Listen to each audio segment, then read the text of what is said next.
What's up, guys? Young Bucks, old goats. How do I add everybody, dude?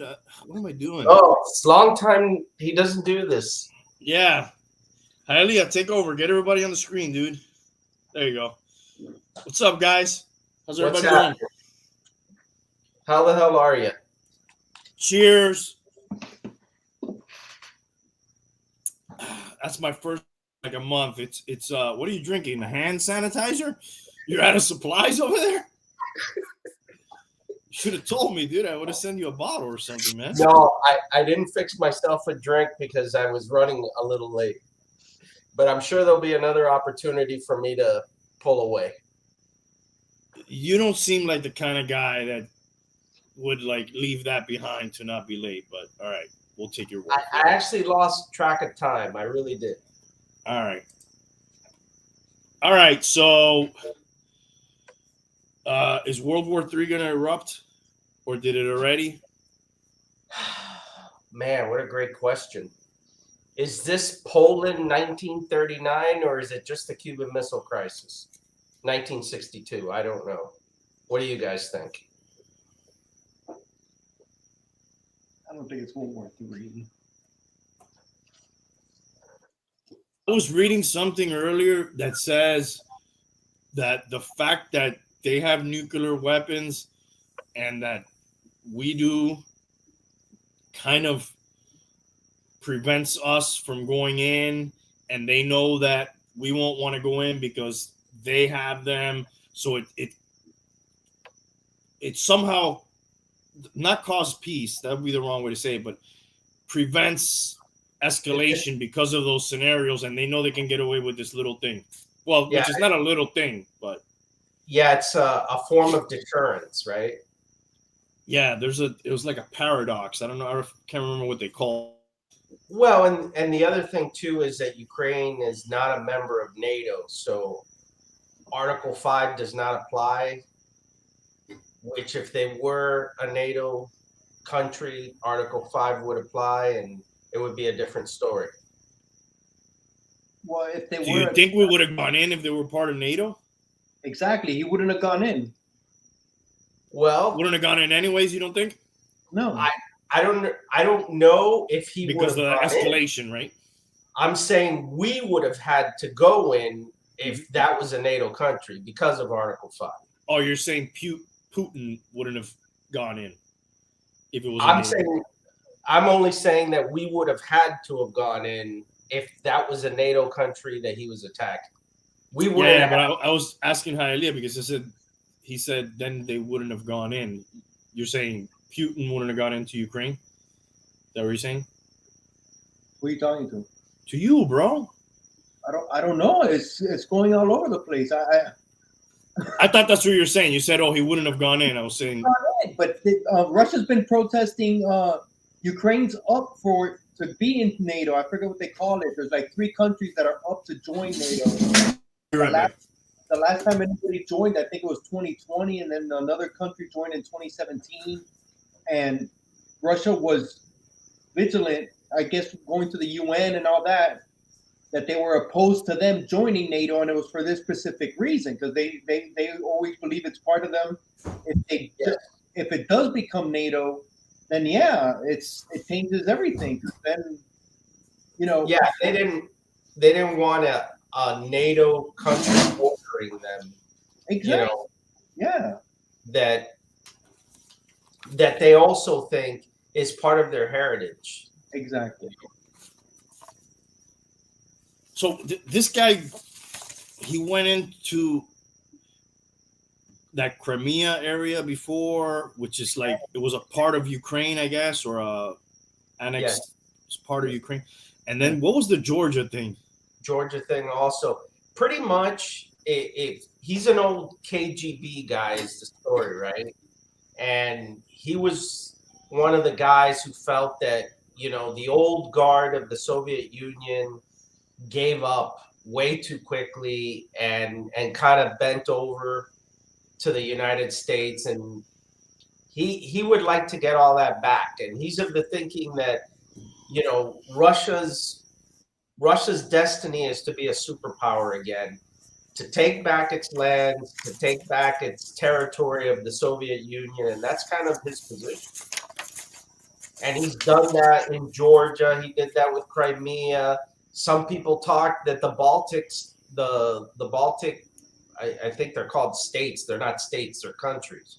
Yeah, But it's the like Baltic, 3, right? That are like on the right. Lithuania. I forget all of them, but they're like northwest of Ukraine. right. So that those suddenly, those countries would be in play for him if ultimately he wants to reconstitute what used to be the Soviet Union, right?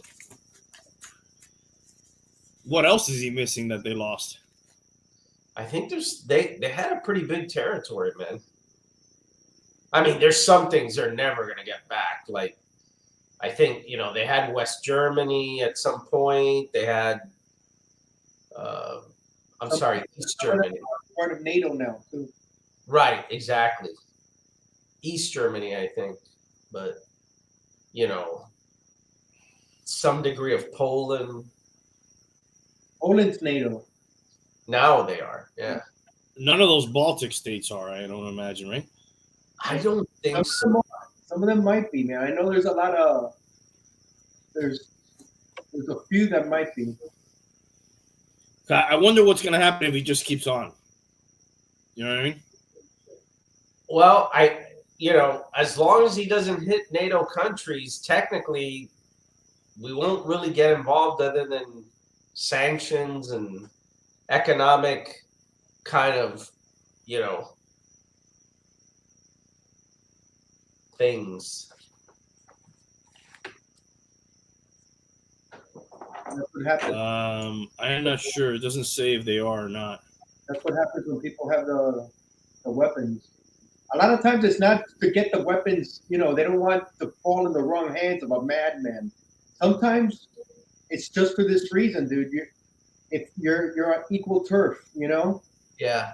It's about that, dude. Nobody wants to be that person that brings the end of everything, And it's one of those countries. It's funny because I saw they were interviewing, I don't know if it was the prime minister or the press secretary for Ukraine, and they flat out, Ukraine used to have nuclear weapons.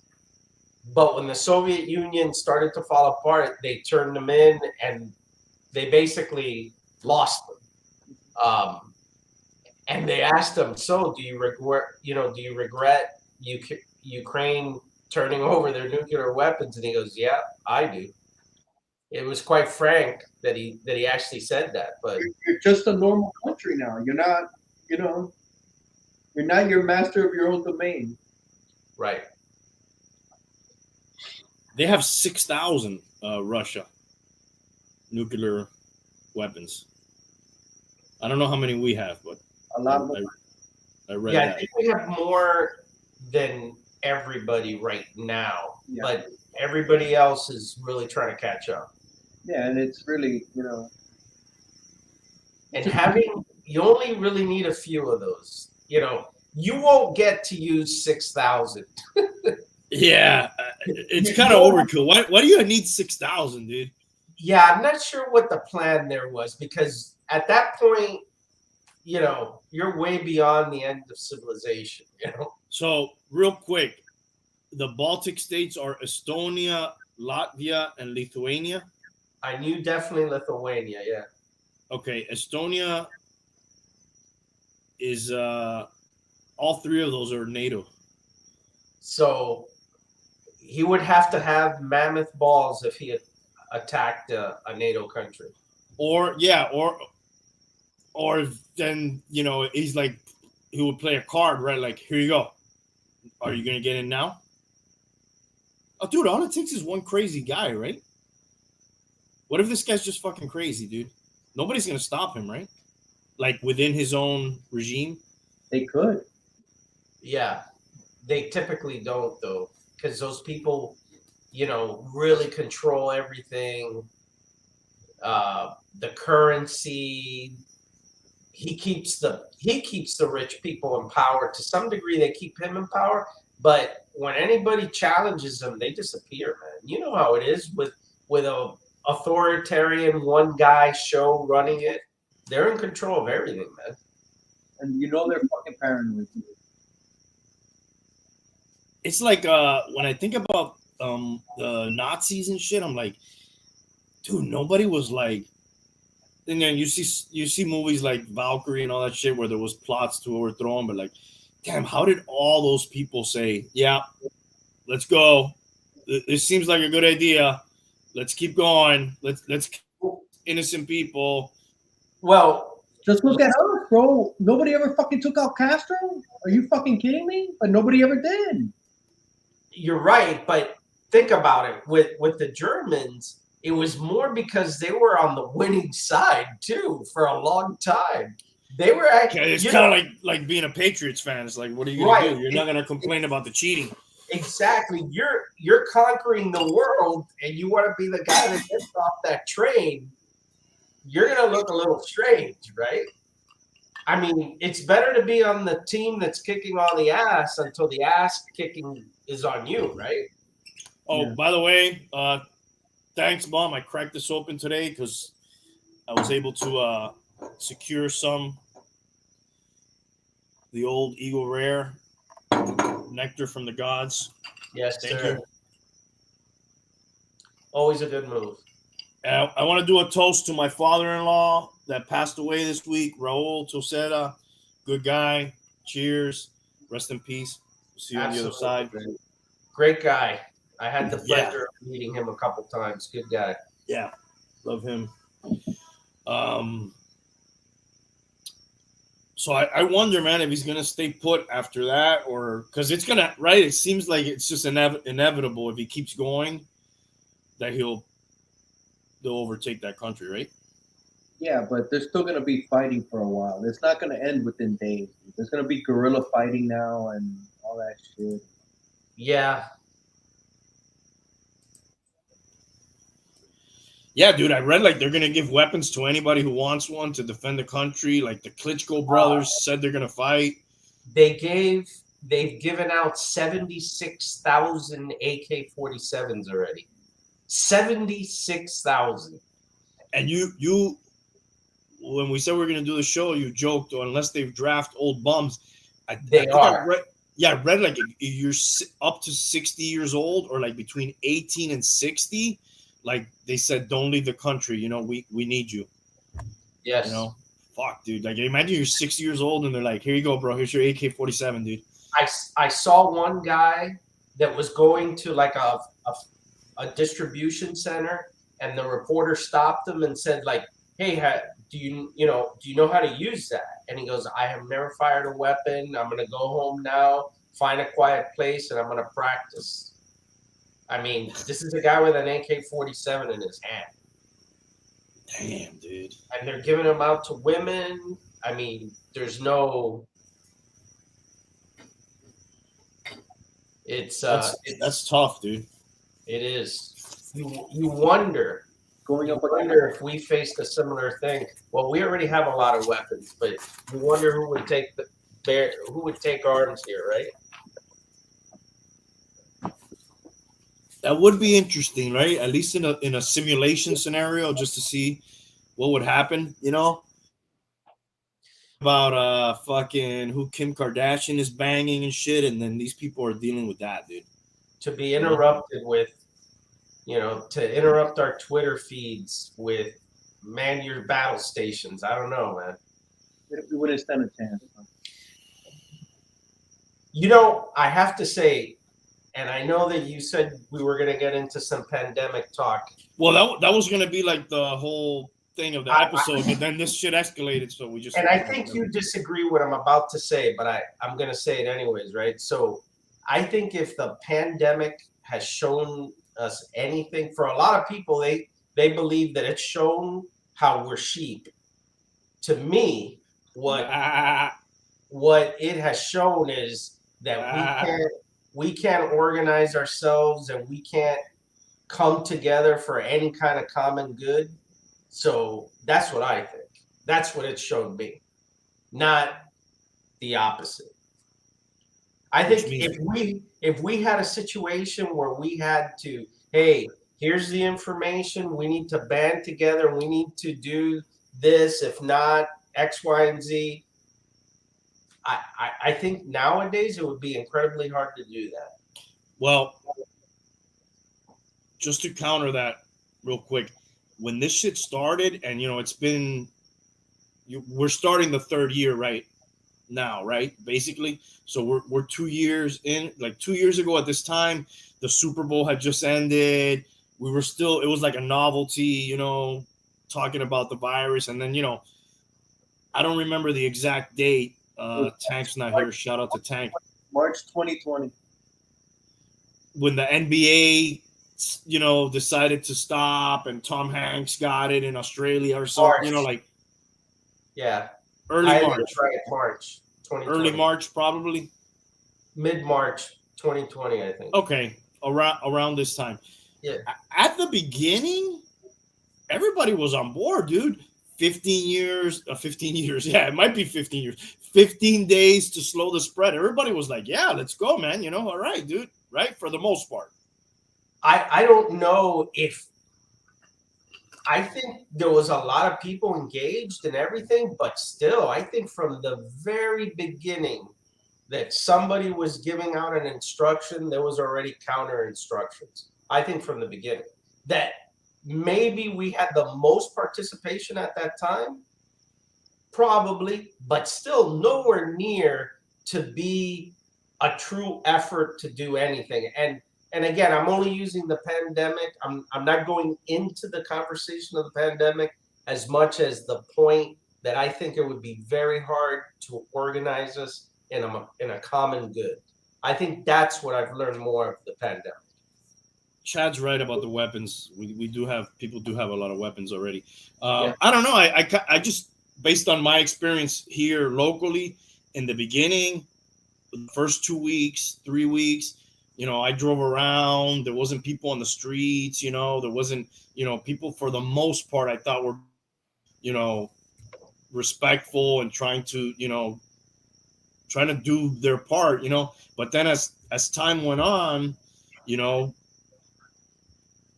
people started realizing, certain things were bullshit, and they're not telling us the truth, and and then people start dropping out. I mean, I saw that movie that you sent me the link to. What was the name of it? I think is a PBS thing. Which one? The one about the pandemic, the early stages. Oh, yes. It focused mostly on China. What was the name of that thing? Do you remember? It was a documentary by Frontline. Okay, and I don't remember the name. It was like, the early stages of the pandemic. Yeah, dude. Which a year, like, you wouldn't have thought that information would have come out at the beginning, because they were so anti that narrative. But again, we're starting to get on the pandemic. I think you said you were going to talk about that separately. Again, my point is, you look at the time we were in World War II. I mean, it was years, dude. You're talking about that we had participation for maybe a few months, for maybe 6 months. World War II was, years, right? 3-4 years. I don't think. Why do you think that is? I don't think we could keep people's attention past the 6 months that we did have their attention. Why do you guys think that is? What? Why do you think that's the case? That we were able to do it back then, but we can't do it now. Well, there's without a doubt, it's a trust factor, right? That's a big part of it. There's the fact that there's so much good information and bad information. There's people with multiple agendas trying to push information, and now it's much more easier to get it to people, wrong or right. I mean, we could go on, but yeah, it has to do probably with the media, I would say, more than anything. Back then it was like, and trusting it, right? And there was just 3 dudes. You would see the dude from ABC, the dude, NBC, and like you trusted that guy, and he had never failed you. I'm sorry. in World War II, we didn't even have those three guys. It was the radio. I was just gonna say, World War II was all radio, and FDR's even easier. Fireside chats. Basically, people would huddle around the radio, listen to the president talk, and pretty much be lockstep and barrel with everything that that he was saying. So I mean, it's so different now, dude. Of course, and now probably there's 5,000 channels, 5,000 a million podcasts, YouTube channels. With all that, how would you be able to organize this country in a common goal where all of those different pieces of information wouldn't be driving everybody apart in different narratives? Call it good information or bad, whatever you want to call it. Real media versus a guy in a basement on a podcast, whatever. How would you be able to organize the common good to do anything? It'd be practically impossible, I think. That's like the Russians right now. They got their people in the dark as far as this invasion's going. They're not giving them the Well, dude, there was some people protesting, and I think they just jailed them or whatever. Yeah. You can't be a dissenting voice there right now. Well, I don't think ever, probably. And see, to me, if you look back at definitely World War II, if you look at one of the most, and even in England, one of the most critical things that helped us win was that common kind of effort that we had and relentless drive where we had a clear enemy and we were all united against it. That made us incredibly powerful versus, other countries that couldn't hold it together, didn't have that same drive and commitment. I can't see us having that. I guess the last time that I saw it in my lifetime was probably shortly after 9/11, but still, it's not like they asked us to do anything, Right. Have you noticed, I haven't bought any ammo anytime recently. Have you noticed prices for this stuff? They started to go up again. I had a friend of mine who just got an order that he placed a month ago. He just got it today. Wow. For what? Do you know what? It was 223 AR-15. Okay. And gas, we should expect to see gas rising. I forgot to fill up today. That was on my So, dude, what I don't know a lot about this, so the Soviet Union became weakened, right? When was the collapse? 91. 90? Early to mid 90s? Yeah.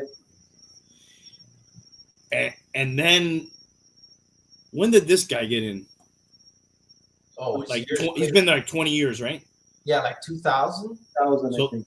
So they ate shit for 10 years, and then he came in and he kind of started building shit. Yeah, I mean, basically what we did is we sort of bankrupted them. Mm-hmm. And in the whole arms race part of it, and they started to get obviously leaders that were more open to reform and changing things. And, there was uprisings in Poland and Romania, different places. So those reformist leaders started to come in, the economy's really tanked. And that's kind of how they started to dissolve, right? It was really internally. Yeah. Out, right? Mm-hmm. And then, here comes this old KGB guy, hard old school guy who felt these guys just kind of gave up. There was no reason for us to walk away from our superpower status. That's his thinking. You want to return him. And it's his and legacy. Then he balled out with the gas, right? They got so much fucking cash right now that the sanctions are probably like not such a big deal. Well, The yeah. sanctions are gonna hurt, dude. The sanctions are gonna hurt, even though. I mean, if they last, right? Well, I heard some disappointing things, right? That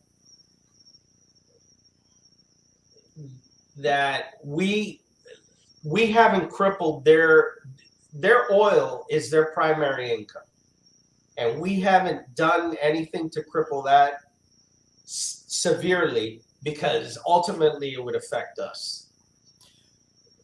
Right. That's almost it plays into the thing of the nuclear weapons, almost like, okay, we're not gonna do that because then we're gonna fuck ourselves too. You know what I mean? We're not gonna go, and then the we gotta buy that shit from him. Why don't they just? And there were sanctions when they did the whole Crimea. I don't know if I'm saying that right. There was sanctions at that point too. That passed, you know, and then Right. Okay, fine, and then they went back to normal. I mean, what's to say that's not going to happen again?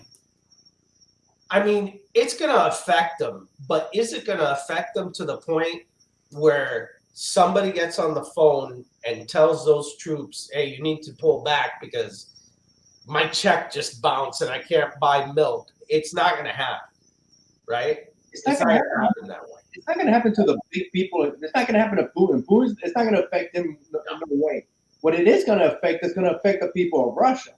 Yes. Where the shit's going to happen. You know, he's going to have money, but the people of Russia are the ones that, just like Cuba, bro. Fidel never fucking suffered. The people of Cuba suffered. And it's going to be the same thing with them.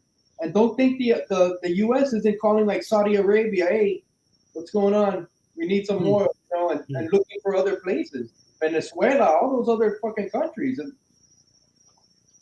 I was listening to a guy today who said, you know, people forget, everybody gets stuck in the news cycle, right? Why is anybody talking about Ukraine? It's because it's what's hot. But he said that right now, today, or even before this, there are 27 armed conflicts around the world that are happening like right now. He didn't go and list them. I don't know what they are. I would have to look them up. But the point is that there's constant shit happening all over the place all the time. There's genocides. They're killing of people. Dude, isn't there one like in Yemen that goes? That's been happening for years. Yeah. To the Obama era, and it went through the Trump era, and it's going on now, and they're just fucking killing those people, dude. And like, there's stuff in Africa, in the Sudan, that's been happening for years. In the Africa, there's a ton of things that are constantly happening. But there's not that many with one that has nuclear weapons. No. Well, yeah. Well, right. I guess the other one would be North Korea, you know, firing ballistic missiles occasionally. That's pretty serious, right? We know there was the China Taiwan thing. There was that airplane, and then, you know, people thought maybe like, oh shit, maybe. And that's what everybody's concerned with around this action, right? Is that the world is looking at us to see how the world and us handle this type of incursion, right? Because at the end of the day, the same reason that the Russians are you know, moving into Ukraine is the same reason that China says that Taiwan belongs to them and they should go get it, right? Mm-hmm. Which is, hey, these are our people. This was a native territory of our homeland. You know, they broke away, but they really belong to us, and they're gonna get it back. It's the same argument, dude. You know, speaking about the whole NATO shit, and if they're NATO, we gotta go in. If they're not NATO, we don't know. Was Kuwait NATO when we went in there? No. There was just an interest, right? There was an interest from a you know, oil perspective, and supposedly, right? Hey, and you dig up the conspiracy theories there. And Iraq didn't have nuclear weapons. Weapons of mass destruction. How many times did we hear that? Weapons of mass destruction. Weapons of mass destruction. I will Weapons of say mass though, destruction. that wasn't as. They may not have found a smoking gun, but they had evidence before. I mean, Saddam Hussein had gassed his people. Yeah. So But we not know- nuclear though. No, well, it's chemical. It's still considered weapons of mass destruction. It was So never that they were going after that he had nuclear weapons, but he had the gases and he had all that other stuff. Well, yeah. that we knew, yeah, but like they made it seem like there was nuclear weapons, right? Yeah, that certainly no. Well, again, that was more. That certainly looked like it was provocated, created, fabricated, whatever you want to call it, to justify that action, right? Yeah, it just there's always another agenda. Yeah, and there's plenty of theories around that. We did it because we wanted to, start up the military-industrial complex again. Change. That the Bushes had an old score to settle, and the son wanted to settle it. We could go on. There's plenty of stories around that, right? Mm-hmm. Sounds ridiculous, though. I never believed that shit. I think it was more shit behind that. I think it was Cheney. Oh, he wanted to get back for his dad. Come on, man. Oh, you're talking about the second Gulf War now? Yeah, dude. It sounds like so fucking stupid. I never believed that shit. The son was no, there's that's not like going down to the park, to stick up for your buddy or whatever. There's money and another shit involved there. It's not trying to finish what my dad started. I don't think because that was a clean sweep, the Kuwait fucking thing, pretty much, right? You mean the first Gulf War? Yeah, Yeah. that was like whitewashing, dude. But we do have to say, right, because they didn't completely destroy the apparatus, because they were smart the first time, they realized if they would have destroyed that apparatus, what happened when we did destroy the full apparatus the second time around, that thing became a shit show that cost us even more lives and effort to clean it up. years. And eventually we had to leave anyways. Yeah, that's the whole dilemma of like, should you have even gone in? Now this place is worse. Like, what's Gaddafi? Libya. That place is. Those people are probably worse off now, right, than they were before. Well, definitely we know, Afghanistan is. Those people are going through a humanitarian food crisis there. You don't really hear about that one too much. Yeah. Anymore. Yeah. We're on to Ukraine. We're on to Cincinnati. It's like Bill Belichick is like, yeah, we're on to Ukraine. But there's messes all over the place, right? To your point, if you want to accentuate the fact that this has to do with nuclear weapons, I guess that's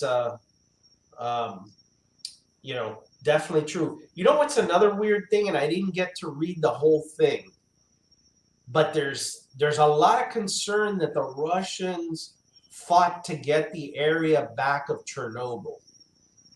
Oh, I heard that. I heard something about that. I thought that was curious. But I didn't read the detail why people are concerned about that. I mean, it's not like they're going to take that big ass cover off and say, I don't know what they're thinking, why that's so. Maybe because they're not going to take care of it. Maybe because bombs could hit it and release all that radiation. I don't know. I didn't finish that. I don't know either. What was the big deal about it, right? Yeah. Why would that be? What's the danger there? I mean, it's a dangerous place. I got it, but I saw that and I thought it was curious, and then I thought maybe that's an easy win. There's not that many people there, probably. Obviously, like a dead zone. Yeah, it is. So maybe that was just an easy win. Let's get in. We'll get in there. We'll take that. I don't know. They sort of couched it around the idea that it's, I don't know, they'll mismanage it, or I didn't get to read the whole thing. I'll have to do that. That Ukraine will mismanage it? No, that the Russians, because they've taken okay. it over. I don't know. Maybe do they think they're going to tap into that and have unlimited supply of radioactive material to make more nuclear weapons? I don't know. I thought it was kind of strange. Yeah, it was peculiar. Yeah, I thought. Well, at least the stock market didn't completely fucking shit in the last 2 days. I mean, it's been shitting for weeks, but at least the last couple days. Why don't we just fucking use our gas, dude? Start using our gas for a little while. Yeah, I mean, that's where we should be. We should be using our gas, you think? You mean our natural gas and oil? Yeah. Yeah, absolutely. For gasoline. Absolutely. I mean, we're going towards this electric thing. I wonder sometimes if I put my tinfoil hat on, if like all this stuff is part of pushing that electric agenda, or at least it's got to help, right? Oh man, we don't want to be dealing with these people, Well, we've cut back on our own oil. That's why we're buying oil from everybody else, because we are cutting back and trying to go greener. But at the end of the day, if we do go greener, we won't have that dependence on their oil. So it's going to take time to get to that point, and now we need that oil. Exactly. We have fucking a shitload of reserves too, right? We have the reserves, and we have a ton of we have the most refineries in the world, and untapped oil too that we haven't even fucked with. Yeah, but they put a lot of restrictions on all that shit, dude. Yeah, we maybe 2 years ago we were the biggest producers of natural gas and oil with the fracking and all that stuff, and they've cut down big time on all that. And we've cut down big time on that. And look, I'm not a non-climatist or whatever. I think we do have to clean climate denier. Climate denier. I do believe that we have to. I mean, it's just logical that we have to reduce pollution overall, right? Period. But that is a process. That isn't like, hey, we're gonna stop doing oil today and tomorrow we're gonna do batteries. We can't. So I would have stuck with our oil, do that transition to clean, but not shut down our oil and then be energy dependent of countries that are our enemies in most cases. But they did that too to protect the environment, where we get the control over that. But yeah, it's a two-edged sword, dude. It's but you're my age. You remember in the 70s we were already hearing about this. Remember the Indian, and that was 50 years. That was 50 years ago, because I was in elementary and you would see all the smokestacks and they would bombard. That was 50 years ago. It's gotten better, but there's still so much more to go, though. It's not a slow process. Oh, and I remember in my time, my parents would get gas on certain days depending on their license plate. And the gas lines, dude, and it was even odd days or some shit like that, and But you know what helped us get out of that? Innovation and technology, right? We started to make cars that were more fuel efficient. Therefore, we didn't have to spend so much on oil and gasoline. In addition, they ran cleaner than the old muscle cars, which protected the environment. And that's what you have to do. Over time, you have to innovate and change. But it's not like you could say, hey, no more gas for me, because we can't do it. Not from what they did is like, okay, like these cars are not going to have a 454 in them anymore. Now you're going to get a 350. Now you're going to, and then like from 70 to 74, like there was no muscle cars. Like no, maybe there was one or two, like a Camaro maybe or some shit, you know, and like We everything also else lowered the speed limits. We did a bunch of things. little by little. The cars Yeah. are more efficient, dude. How often do cars break down? They break down a hell of a lot less than they used to. Yes. Yeah, well, now you got like all these little 3-4 cylinders with a turbo in them, and you get 30 miles per gallon. How many times I remember as a kid where I'd be behind a car that was just letting out a big ass cloud of freaking toxic whatever. Everybody was in their big ass boats with their windows down, no seat belts, driving 70 miles an hour like everywhere. Kids were all loose in the back seat. I didn't wear a seatbelt until I was probably like 18 or some shit, man. Man, maybe later. Yeah, something like that. Yeah. I never wore one as a kid. I never even had I don't think they had car seats. I don't remember. I remember that shit. I don't see a picture of me in a car seat at all. That shit didn't exist, bro. You went in your mom's arms. That was the ultimate car seat right there. Now you got to be in a car seat till you're like 18 now, I think, or something. Yeah. It's like ridiculous, dude. It's by weight. You got to weigh 200 pounds, and then you can get off. I just got off last week, dude. I was on it. I had a booster until the other day. Yeah, the booster. That's what it is. Yeah, we got different boosters now. When do you think they'll tap into our shit? And is that a move? They are.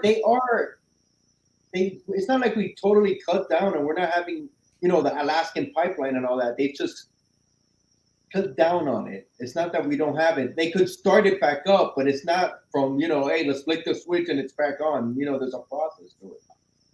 Or say to some of these people, oh, dude, we got some gas. Fuck you. We don't need you for a little while. Permits and stuff, you know. It's always. I wonder how long you could do that to make an effect. I know we tapped into the Strategic Petroleum Reserve. Yeah.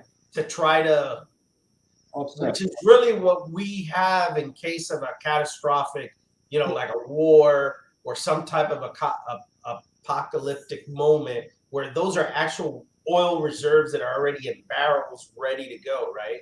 Yeah. And I know we tapped into that to try to balance out the price of gasoline from going too high. Yeah, I put foreign policy gold on my name because I really don't know anything about this. So it's a joke. But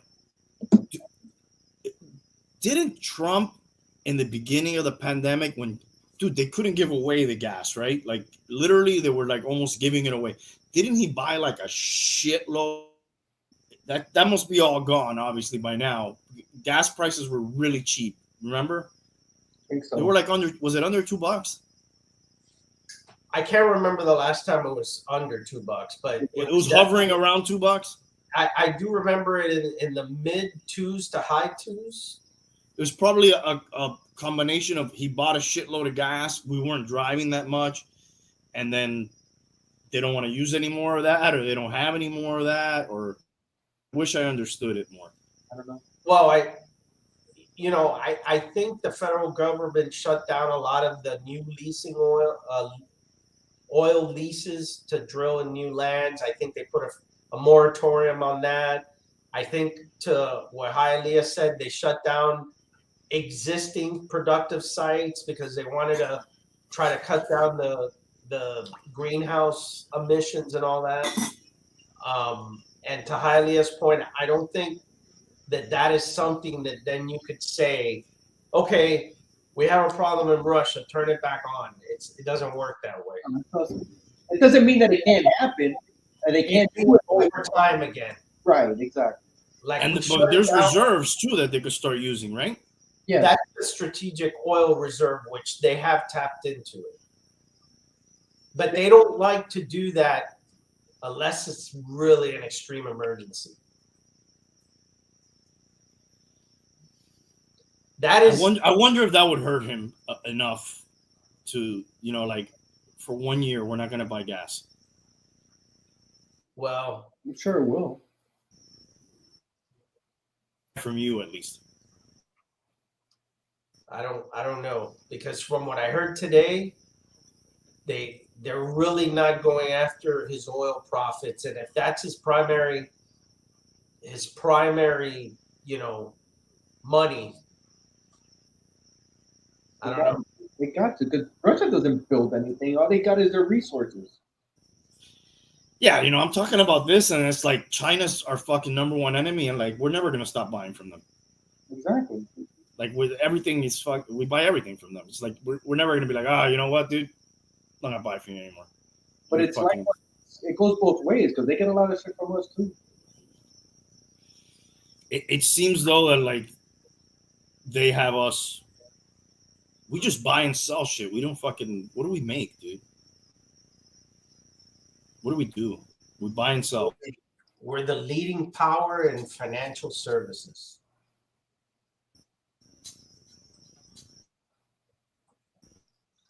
Whatever that means. I think it's called banks.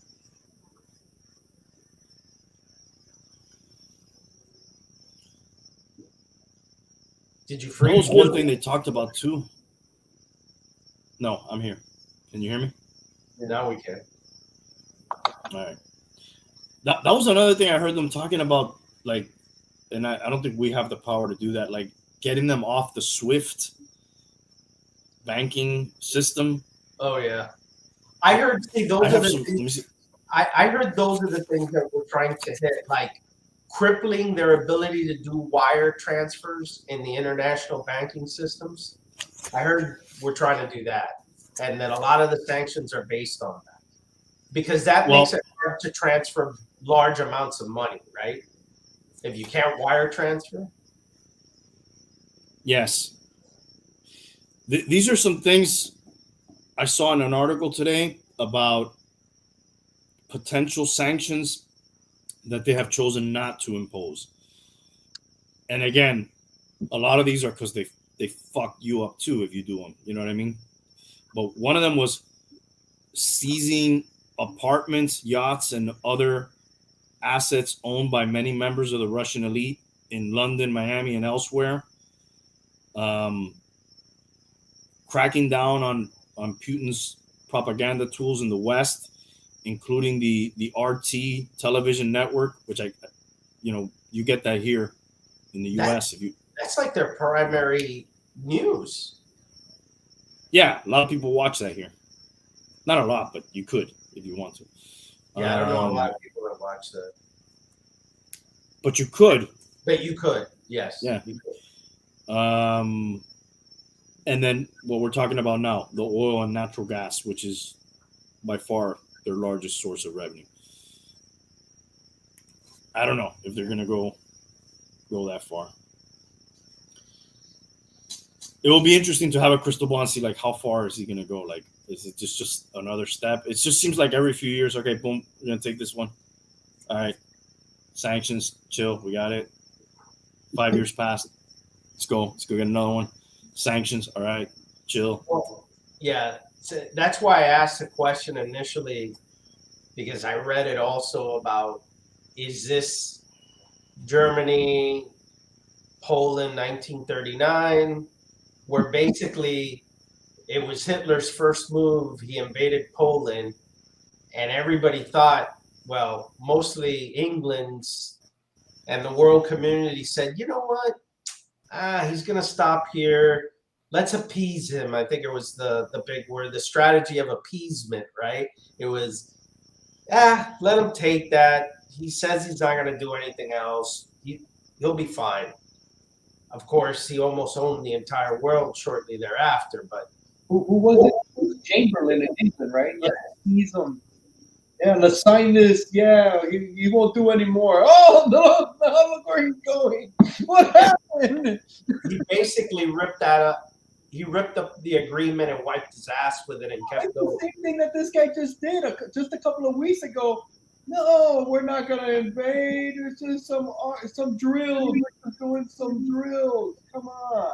Right. I got it, man. Our intelligence had this shit pegged, bro. They knew almost within 48 hours it's gonna start. They were on it, dude. They knew our intelligence on this one was spot on, dude. Yeah. But that's also one of the criticisms, right? Like, since we knew, they should have started sanctions sooner and maybe more strict, again, probably not You gotta that wait it's going until to stop he him. actually does it, bro. You can't. You gotta wait until he actually does it to do the sanctions, because then I you're. mean, dude, if this was a fight, they were like this already. They've been like this for weeks. But then you're the bad. Let's say then we would have put in the sanctions, and then we would have been the aggressors. And then why not? Well, shit, they already put the sanctions. We might as well go in. Yeah. So you can't win. You can't win. You're gonna do it regardless. And if you go back to, you know, how people try to like figure out China's watching, how does this impact what they do with Taiwan? Does this embolden them? Are they scoping us out to see how we handle this, to know what, you know, what's going to happen when they make their move? Because there is one big difference, right? We have pledged to Taiwan that if they're attacked, we will defend them. We don't have that agreement with Ukraine. We don't have that agreement with really anybody but the NATO countries, really. Mhm. But with Taiwan, we have that agreement. We do have that agreement with Taiwan. Yes, that if they get attacked, we will defend. Hopefully, that's the deterrent. You know.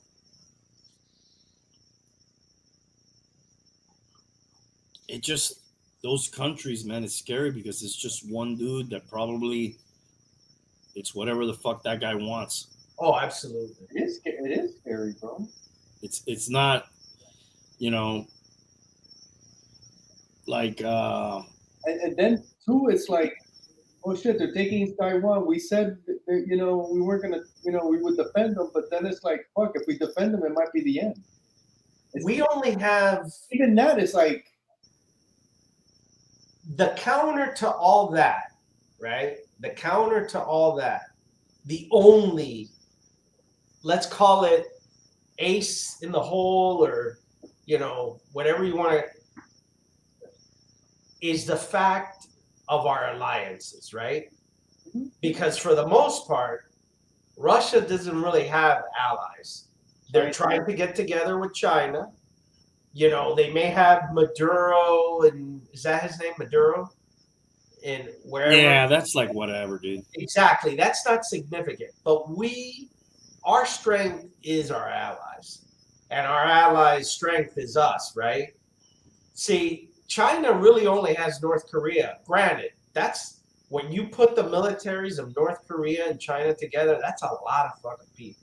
But if you throw in Russia, And now, if you throw in Russia, China, and North Korea as an axis of evil, it's still not as formidable as all the NATO countries, and really the UK and the United States and Israel. Those three countries by themselves, pretty badass, right? India. I don't want to see that fucking matchup, dude. I don't want to see it either. But Yeah. I don't either, because Canada, there's some big boys still around. yes, but that's our biggest. Really, that's the scary. The 900-pound gorilla in the room is all of that we have as an alliance, right? Because, you know, our strength maybe one-on-one is over time diminishing. People could say it's diminishing one-on-one compared to maybe a China, right? Why do they call them gremlins? Gremlins, Actually, Kremlin. the Kremlin. Yes. You don't read that a lot or hear that a lot when they talk about Russia? Kremlin.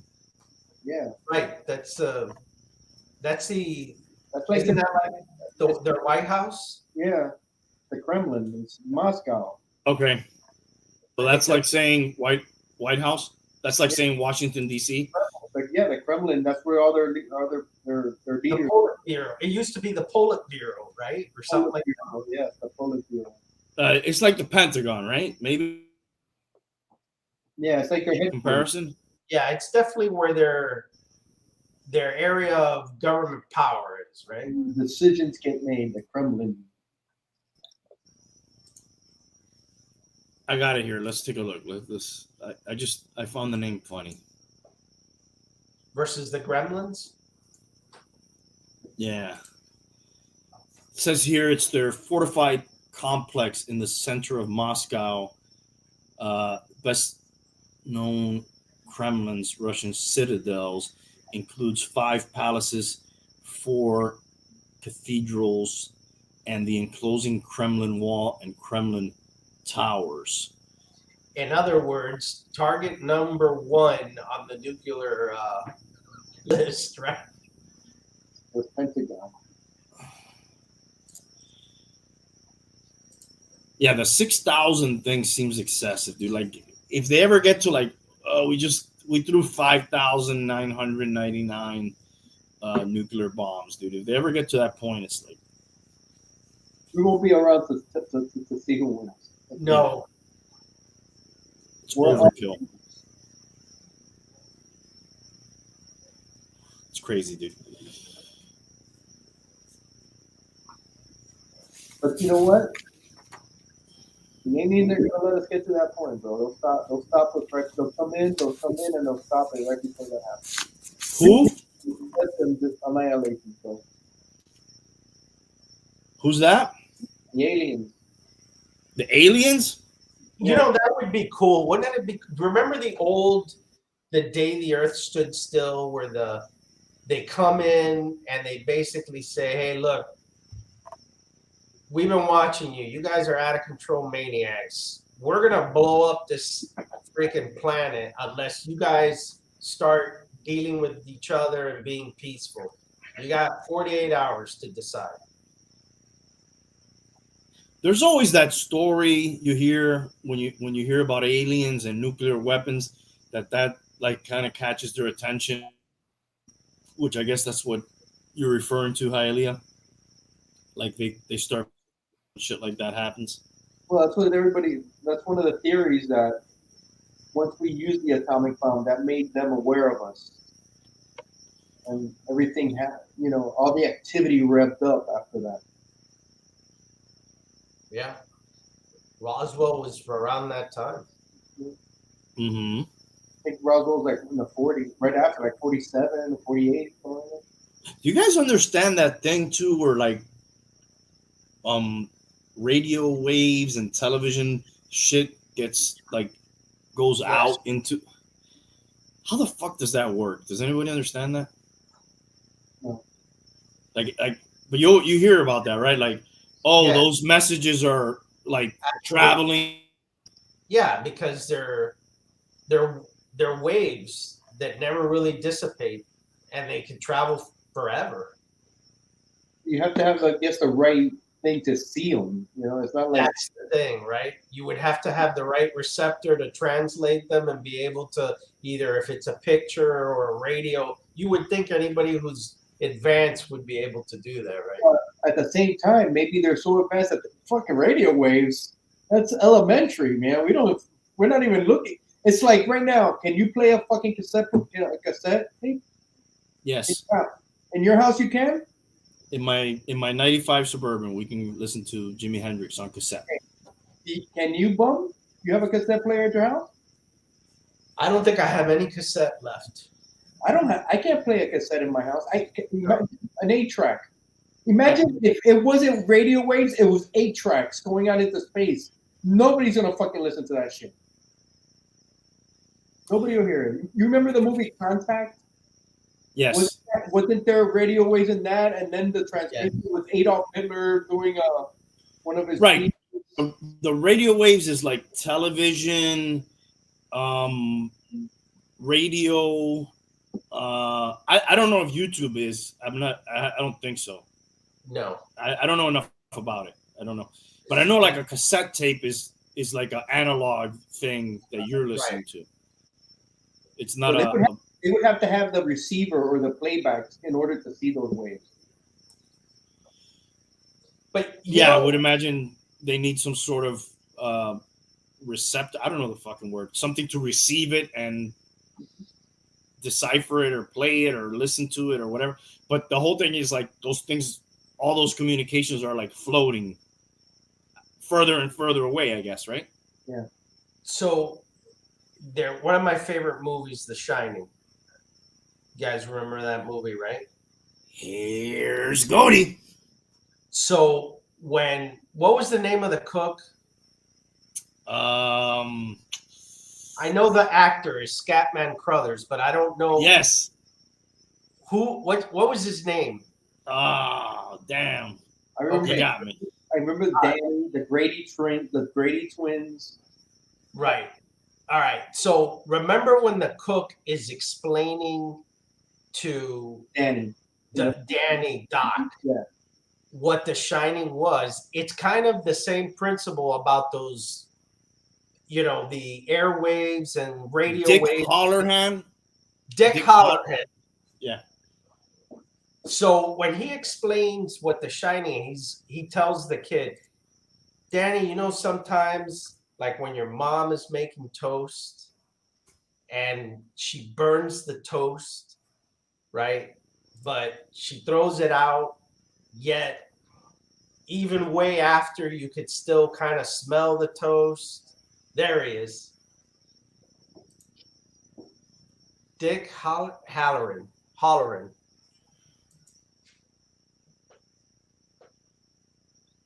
And he talks about how things leave a trace, right? Mm-hmm.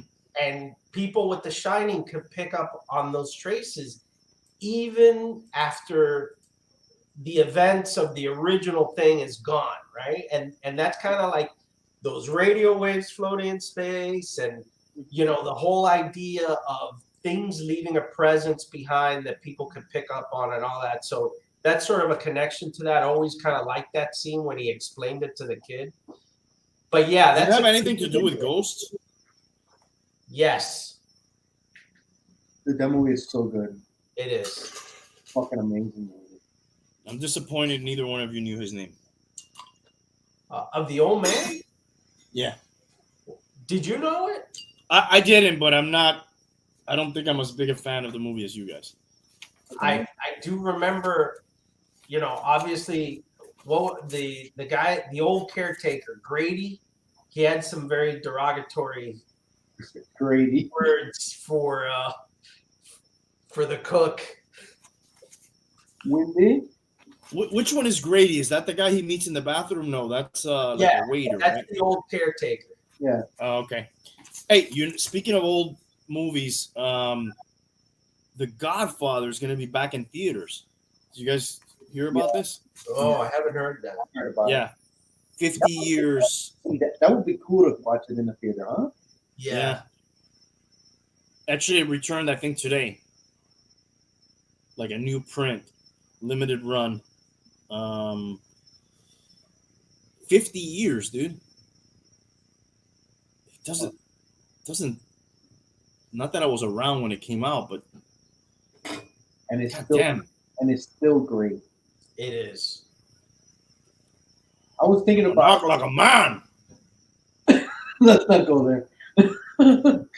I was watching today Aliens, one of the best, sequels ever, right? Yeah. Hey, what's up, G? What's up? Godfather 2, also, obviously. Yes. Godfather 2, Aliens. What's another one? Rocky? Was Great sequel? Yeah. Was Godfather 2 the first sequel to win a Best Picture? Yes. I don't know if there's been any others. Well, I think The Lord of the Rings, right? I know. Did they win Best Picture? But the first one didn't win. The last one don't. It almost was like the last one won it for all the three of them, But it was you got to go Star Wars, right? Obviously. That's another great sequel. Yes. Not talking Best Picture, but I don't know too many that have won an Oscar. Well, yeah. No, for sure. But I'm saying just if we're doing like Mount Rushmore of 1 and 2, that I guess that's got to be up there. Oh no, absolutely. What else would be? Back to the Future? Nah, not as good as the first. I mean, it was a good sequel, but I don't know if it's on Mount Rushmore. Well, go ahead and knock it down. Give me a better one. Well, I got Godfather, Aliens, Godfather's got to be number one. yes, Empire Strikes Back. Yeah. I'm coming up with Rocky 2. I don't know.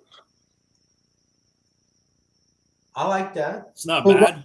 But it's not as good because Rocky won the Oscar. The first one won the Oscar. It did. Rocky 2 didn't. No. I mean, that's hard though, dude. That's like almost impossible The to. Godfather did it with both of them, though. That's crazy. Yes, but I don't That's know not if crazy. That's. Did they win both? Both of them won Best Picture? I'm pretty sure. the Godfathers. Yeah. Oh yeah, 100%. You may need to check that. And De Niro and De Niro won Best Supporting Actor for. Best Supporting Actor. De Niro won, and Brando won Best Actor. Yeah. And then I don't know if Coppola had to have won as well. Yeah, Lord of the Rings is the other one. Yeah, it has to be. But they only won one. Says here, few sequels are nominated for Best Picture, and only 2 have won: The Godfather Part 2 and Lord of the Rings: Return of the King. Yeah, but that felt like it was an award for all 3 of them, dude. It felt like that way to me. You know, it's like they gotta give this series something. Let's give them the last one an Oscar. All right, By I got the a way, little Are you a fan? Are you guys a fan Of what? of. of the rings? Yeah, but they're not like my favorites. So Yeah. They're good, dude, but I've watched The Godfather so many more times than I've watched. Exactly. I don't think I've ever watched any Lord of the Ring movie more than once. I think I have attempted. I think I've seen parts of them, but not sit down from beginning to end with none of them. The one I do like to watch the most is the second one when they're attacking the tower, not the tower, the keeper. I forget what it's called. Thou shalt not pass. Is that one? Yes. All right, I got a little list here of movies that have received 8 sequels that received Oscar nominations for Best Picture. So not good. one. We already know there's only 2 that won, but these have received nominations. Mad Max Fury Road was one. That might be one. There's probably a couple Mad Max movies. Not the first one, but maybe 2. My favorite ones are 2 and I want to call it. So they're not direct sequels to each other. That Fury one is an excellent film, though. Oh yeah, I love that movie. Toy Story 3. I like the first And you got a one. couple of these Lord of the Ring ones. Silence of the Lambs. What is that a sequel to, though? Oh, it's a sequel to Manhunter? Manhunter. I think I've ever seen Manhunter, dude. You know what? My son, for whatever reason, was going through a list of movies to watch, and he was watching the other day, and I sat down and watched that, and man, it is very good for the time. I mean, that's like, Isn't that Michael Mann, the guy from yes, Miami? yes.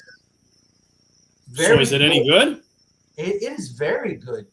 It's a little, for the time of the mid 80s, it had some pretty good production. It doesn't look that dated, it was pretty good. I've never It's kind seen of like that. a big series, if you will, because they had that, then you had Silence of the Lambs, then you had Hannibal, not as much fanfare. There was a TV series too, right? Yes, Yeah. it was called Hannibal. And actually, Manhunter, the book is called Red Dragon, and they did a remake of that. It started Ed. This guy's name? But that was good. I like the Red Dragon one. They had Hannibal Lecter's in that Red Dragon. Manhunter. Yes, he is. Yes, he is, but it's not Hopkins. No, it isn't. And he's in the cage and the whole thing, and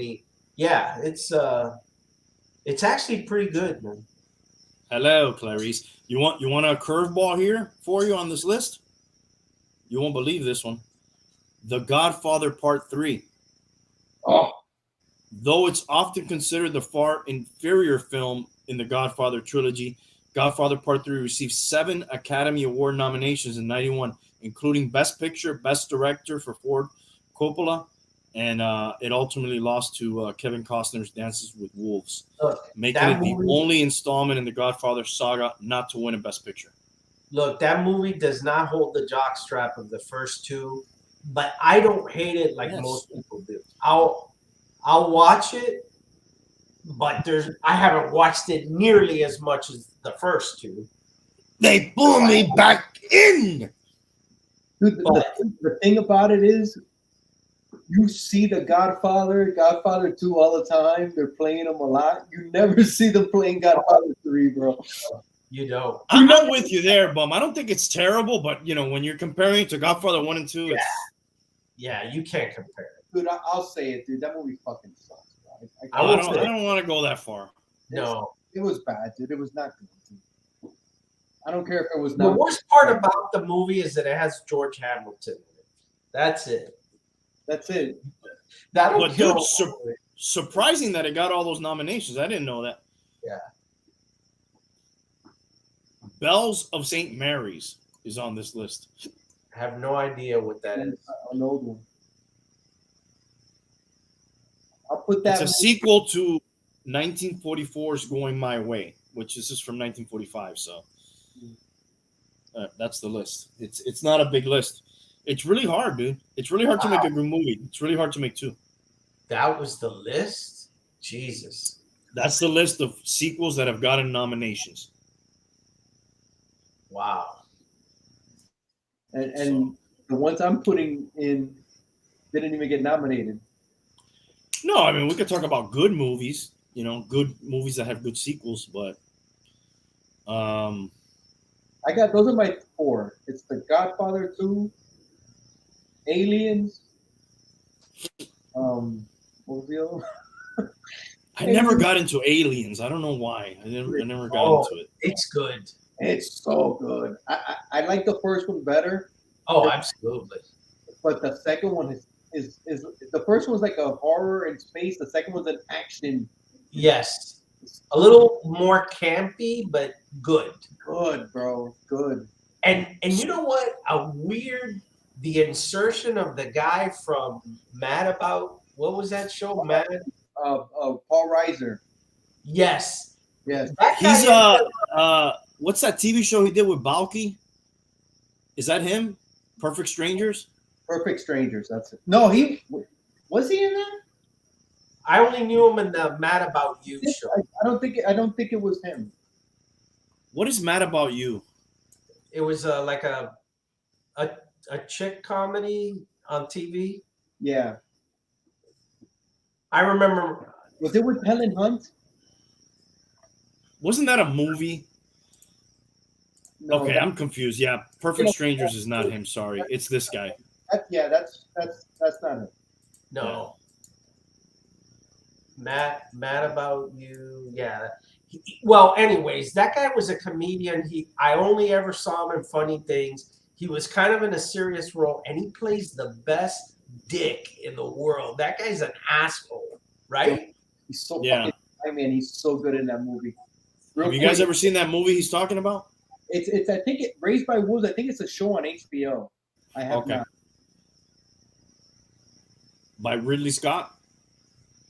Maybe I'm wrong. I thought it was a show.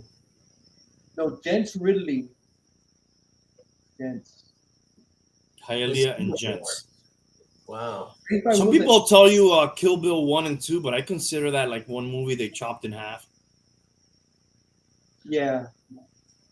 By the way, before joining, I saw that they arrested Michael Madsen like a month after his son died from I think an overdose or suicide or something. And he looked pretty messed up, man. Poor guy. Arrested him for what? I just saw the headline, and they had how they love to put the ugly ass mugshot of people. They find the worst picture, right?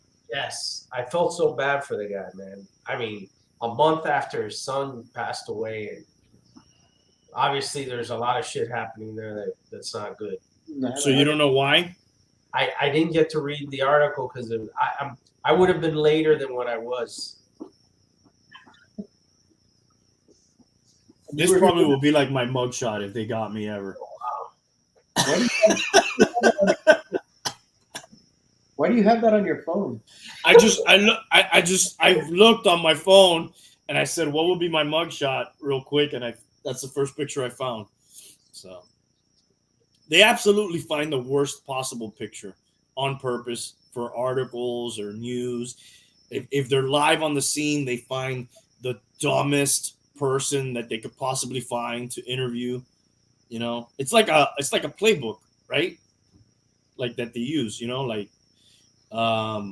usually that mugshot is the worst picture you've ever had. Yeah. There's funny mugshots, good mugshots. Oh yeah.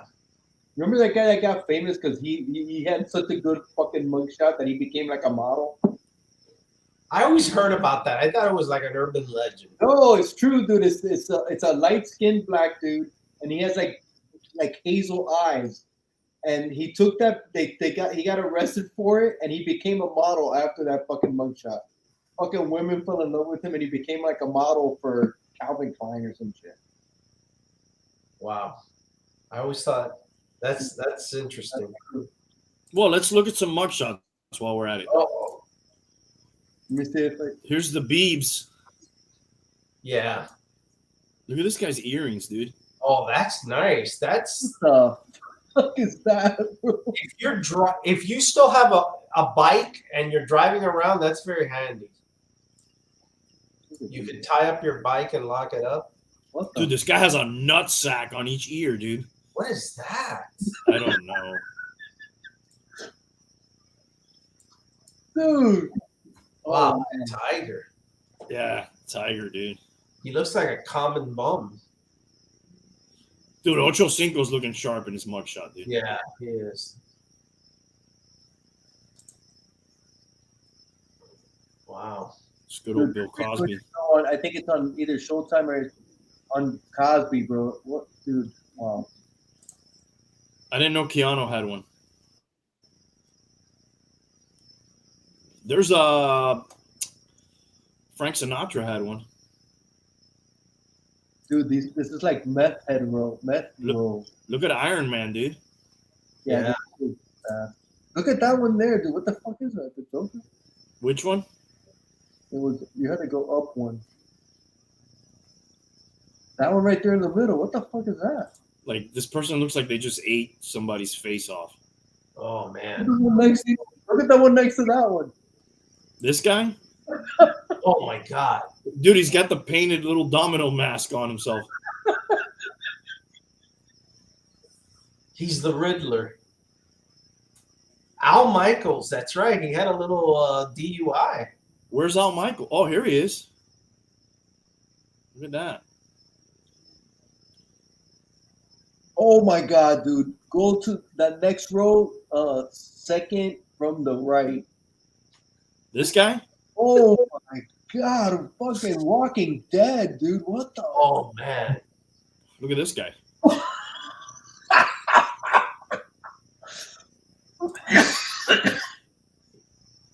Jesus. How about the neck guy? Holding his head. Oh, the guy with the neck. That guy became famous too. I think he died though. Look at Snoop, dude. Look at Elvis, dude. Elvis. Man. What is up with the necks, dude? What the fuck is that? Have you ever even seen somebody like that? No. Fuck. I think that's almost had one like that. Is this oh wow. Ashton Kutcher? What happened to him, dude? Ashton Kutcher? Yeah. Let's see you guys instead. That guy looks right at home. Dude, try to look up that the good looking guy. Okay, oh, there he is. I think that's him right there in the guy in the orange to your left. This guy? I think that's him. But that's not the shot though. It's not that picture. There's another picture. How about this guy?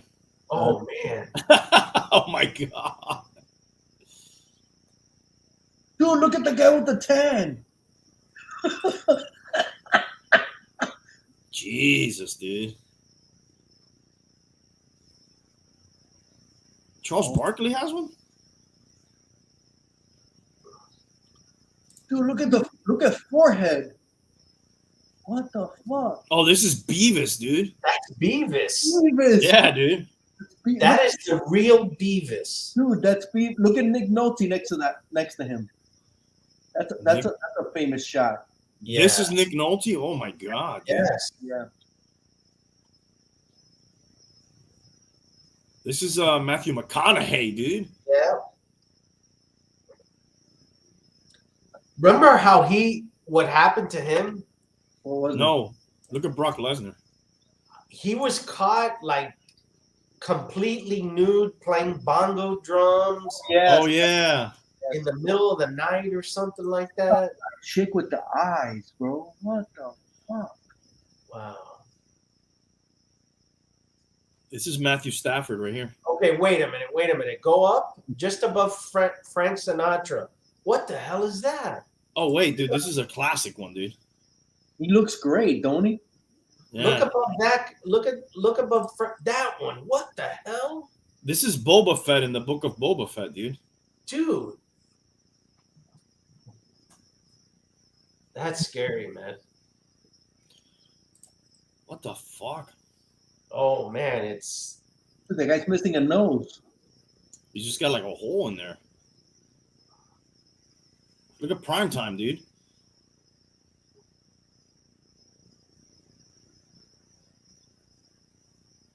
man.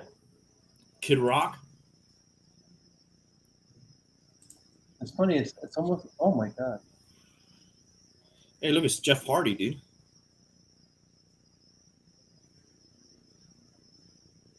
John Belushi. Oh yeah. Wow, he's got a good mugshot. He looks like he's fucking ripped, dude. Yeah, dude. And I don't mean fucking working out ripped. Well, that guy used to speedball, dude. DMX. That's an embarrassing one. Is this Flavor Flav? Oh, it might be. Yeah, I think it is. Look at the one. What's this guy? Oh shit! What's that guy? The guy in the middle. What's his name? That he got this is Hugh Grant. Hugh Grant. Isn't that chick Aaron Rodgers' girlfriend Yeah. that they just broke up? Woodley. David Woodley? Shalane Woodley or something like that. Dude, I think Hugh Grant's. He's the most embarrassed person, right? This is when they caught him with that prostitute, Divine Brown, right? And then he lost Elizabeth Hurley like a jackass. What an idiot. That lady's holding on, dude. Oh, she looks good.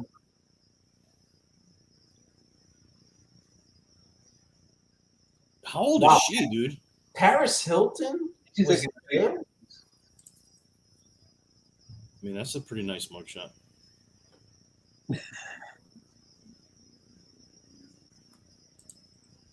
What's going on here, dude? Oh my god. Highly disturbing mugshot. This guy looks like he belongs in the fucking cantina, dude. Yeah, there's a bunch of people here that look like they've been in a horrific accident of some kind. Like, I could see this guy in the cantina smoking some sort of fucking hookah thing. He's Like, the guy that went after Luke and Obi-Wan had to step in. You'll be dead. yeah, maybe, dude. The bartender, right? I don't like you. My friend doesn't like you either. He's wanted in 10 systems. Yeah. This guy's just so confused he got busted. Oh wow. Oh, look at this. There was a girl giving everybody the bird there. That you would think you'd see a few more of these. Yeah. Defiant mugshots. This is Cat Williams, right? Mm-hmm. How you doing? There's some monstrous people here, dude. This guy, I wonder what fucking the intake was for this guy.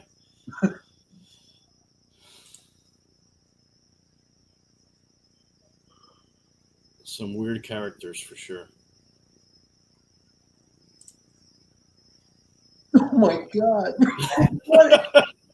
That could be proof of an alien. Dude, what the hell is that, dude? They're already amongst us. Look at that guy right there, right there, right there, right there. This guy? The guy underneath him. Oh my god! But he's doing that, right? Dude, what the hell? Well, the thing is, a lot of these people are jacked, right? Mm-hmm. And you know, your pupils and your eyes do get. I mean, usually that's one of the first things they check, right, to see if you're blasted on something. Yeah. Is like that whole relationship with your eyes, and they'll go googly eye if you're really messed up. Do you think the Book of Boba Fett is better than the Mandalorian? That's what she said. Oh. No, No, actually, that's what she said. I think you put it Yeah. on. that's why I said it. Yeah, Oh, okay, sorry. I didn't just randomly.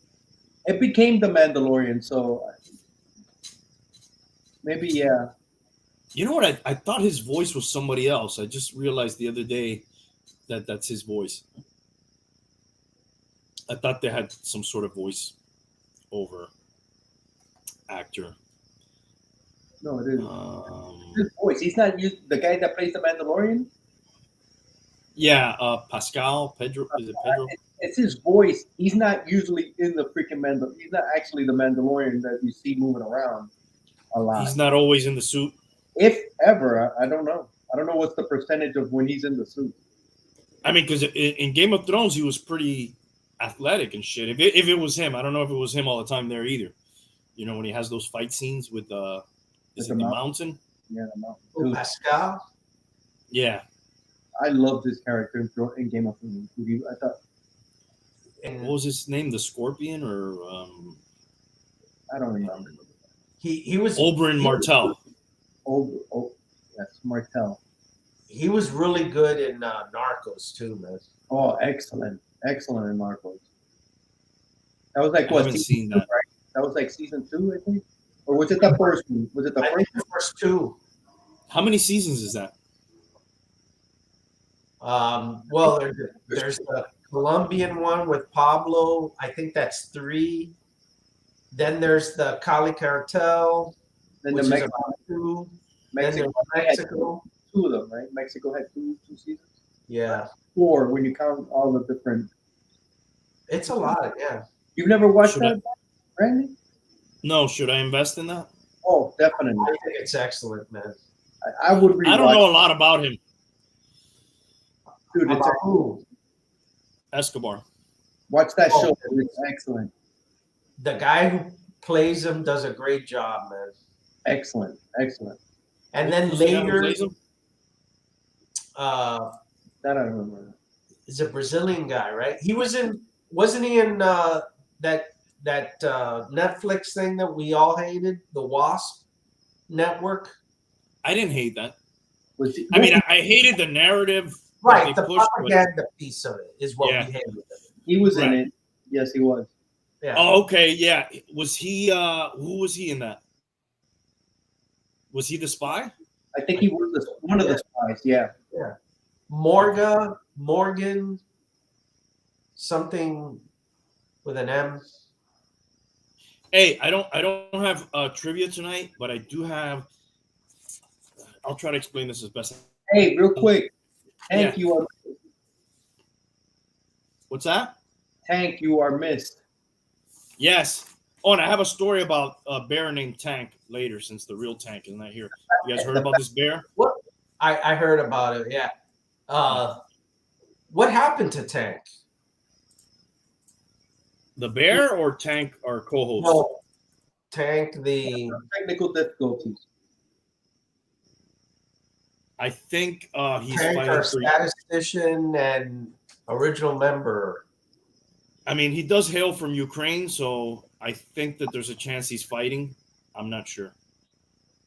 Oh, okay. Now I understand the text even better. Yeah. His Nice. last name is from Ukraine. Got it. Good night. Oh, So this is a 500-pound bear, dude. yes. Home break-ins. I saw a picture of his South ass, and there was something wrong. Like he had like a worn out ass or something. That's whoa, what happened. whoa. Let's not assume his sexual orientation, dude. No, nothing with sex. I think it may have been from sitting down. His fur wore off. Oh, I'm sorry. My dog has that too. Like It's a an natural ass thing. shaping. Okay, so That's the picture I saw. yes, the it first. could be like from sitting on. You see that other Yeah, picture dude. there? Yeah, he's fucking buff, dude. All right, so this list I have is it's a list of 30 questions to elevate your awareness and literacy of the greater place in which you live.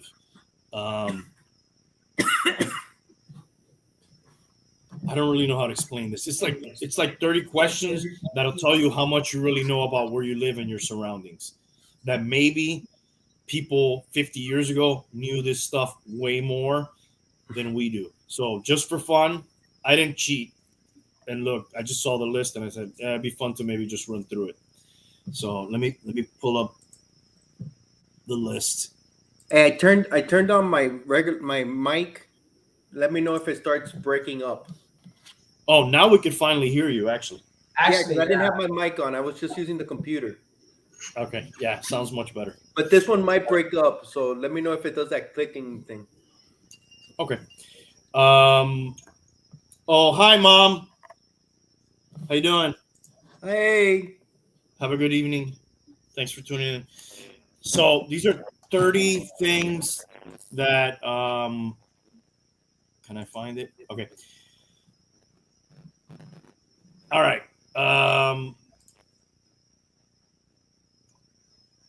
I won't be able to see you guys, but do you guys know where north is right now? Yes. If you had to point at it? Yes. Yes. All right, let me see.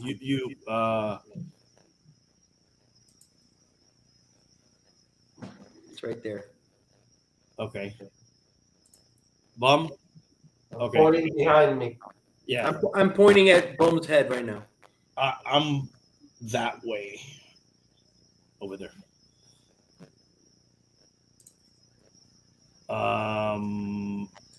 So we all know that one. What time is sunset today? You know, I was going to ask you if this meant that you were going to ask me when the tides are up and down. That's one of the questions, actually. Yeah, that's wow. Yeah. Well, I'm just saying these are things that probably our ancestors knew. Like absolutely. Yeah. No, and I could see if I was a fisherman, I would absolutely know that. Right, and maybe that depended. You know, some people their life depended on that. But do you guys know what time sunset was today? I could guess. Yes. Sunset? Yes. I'll say 6:37. I'm gonna say 5:52. I'm gonna say 6:45. It says 6:22. I said 6:37. All right. But you went over, so technically I win because I didn't go over. The price is right. You got it. I guess. All right, we'll play Price I'm is Right. kidding, bro. I'm kidding. You got it. This is fucking crazy, dude. Trace the water you drink from rainfall to your tap. Oh, that would be impossible, especially for me. Because the city of Davie gets its water from Sunrise. I think I could do this better than you guys. I have 2 wells, and my water comes from that well that obviously is from rainfall that goes into the aquifer, comes up through that well, gets through the water filtration system. But honestly, it probably just comes from the supermarket most of the time. Yes. Yeah, that one we don't know. That's way in the past. But all these like off-grid people, you know, they like collect their own water and shit, Yeah, so they probably know that. Yeah. All right. Number 4. When you flush, where do the solids go and what happens to the wastewater? Well, definitely the wastewater, and I believe, goes to a treatment plant. They do treat it and reuse it. Mine goes into a septic tank and it just chills in there. That's right. You How have often do you either treat the septic tank or do you empty it? Never emptied it. It's supposed to last a long time, but we put in Ridex in all the toilets every quarter or so to treat it. You pour the Ridex directly into the toilet? Yes. Which is So- like, I think so they that eat. actual bacteria that you throw in there that will eat all the stuff that's in there, right? Yes. Yes. That's amazing. Yeah. And do you guys know what a septic tank cleaner is called? Like the name of the job? The person who does it. No, but I hired one at one time. The sectator. It's a honey dipper. Really? Really? You may have to check that, but I believe I saw that in Dirty Jobs one day. A honey dipper. Yes. All right. That was a band. That was a band with Robert Plant. Or was that the Honey Drippers? The Honey Drippers. You may have been watching something else when you heard honey dipper. What spring wildflower is consistently among the first to bloom here? I have no idea, dude. I don't know. A daffodil. Who knows?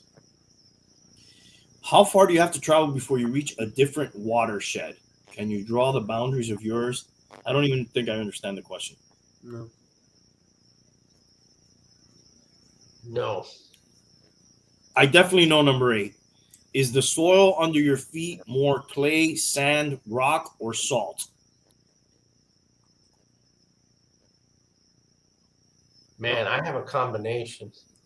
I'm gonna say. It definitely has no clay in it. I'm gonna say sand. It's sand and it's black dirt and then sand.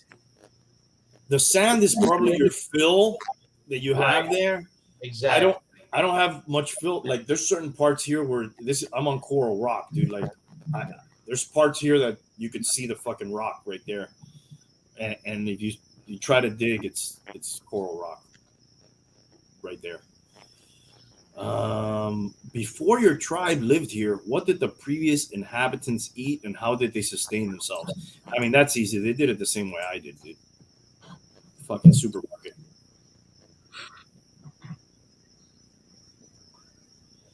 Name 5 edible plants in your neighborhood and the seasons they are available. Man, you see, that's something that I think would be critical to know, and I don't know.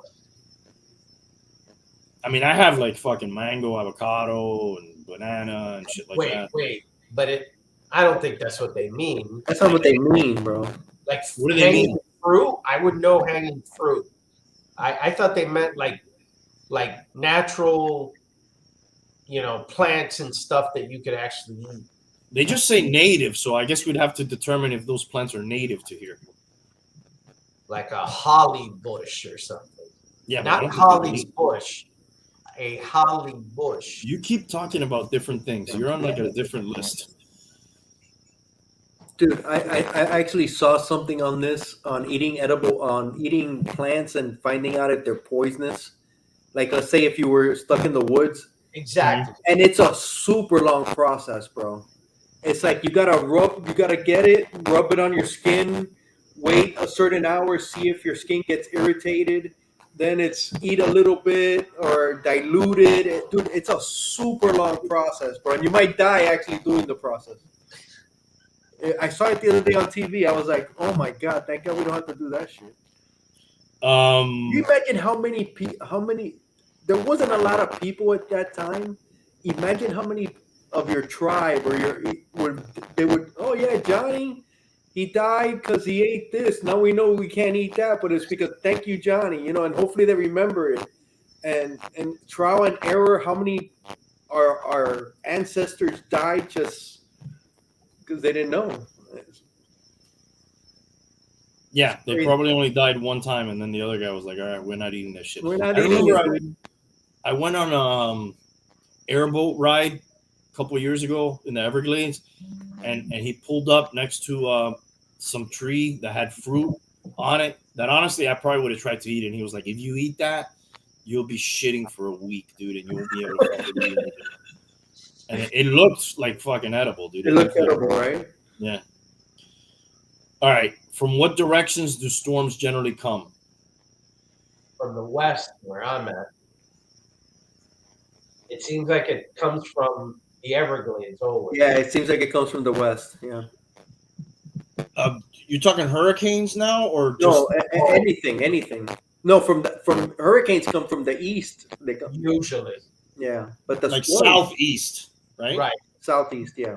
But like when we get into that summer, every day at 3 o'clock it rains, It thunderstorms. seems like it goes straight up from the Everglades. Yeah. Yeah, that's how it. From my vantage point, that's what it looks like. How many people live in your watershed? I don't even know, man. I guess I'd have to figure out what a watershed is first. Yeah, what the hell is a watershed, dude? I don't know. Feel free to help me out with that one. Just like you ever hear that saying? It was a watershed moment. Mhm. Yes. Like, Is this Ukraine thing a watershed moment? It could be. so what's Remember when they killed that guy Soleimani? We thought that was going to be a big deal. It ended up being like nothing. That's the guy that they poisoned with the. Nah, it's a guy they drone striked and they left him in pieces. He was like a big lieutenant for Oh yes, yes. Iraq, right? Or Iran. I'm sorry, Iran. He was their main general. Oh, that was Right. not. That was like what, a couple of years ago, right?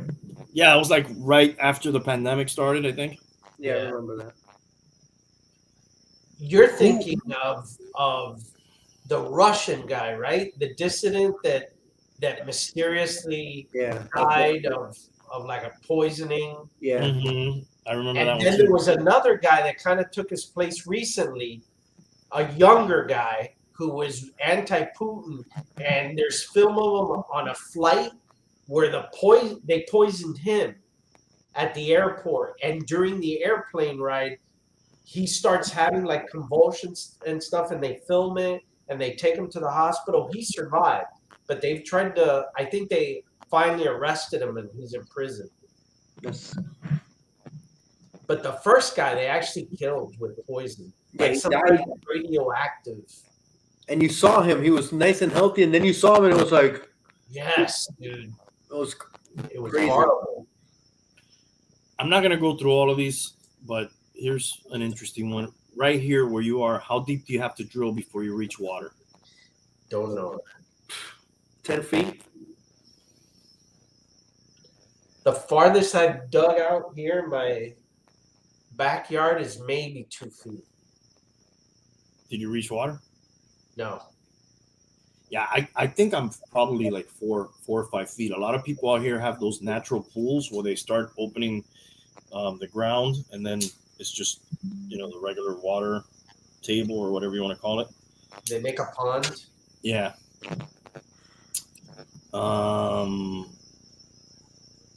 Name 5 birds that live here, which are migratory, and which they put.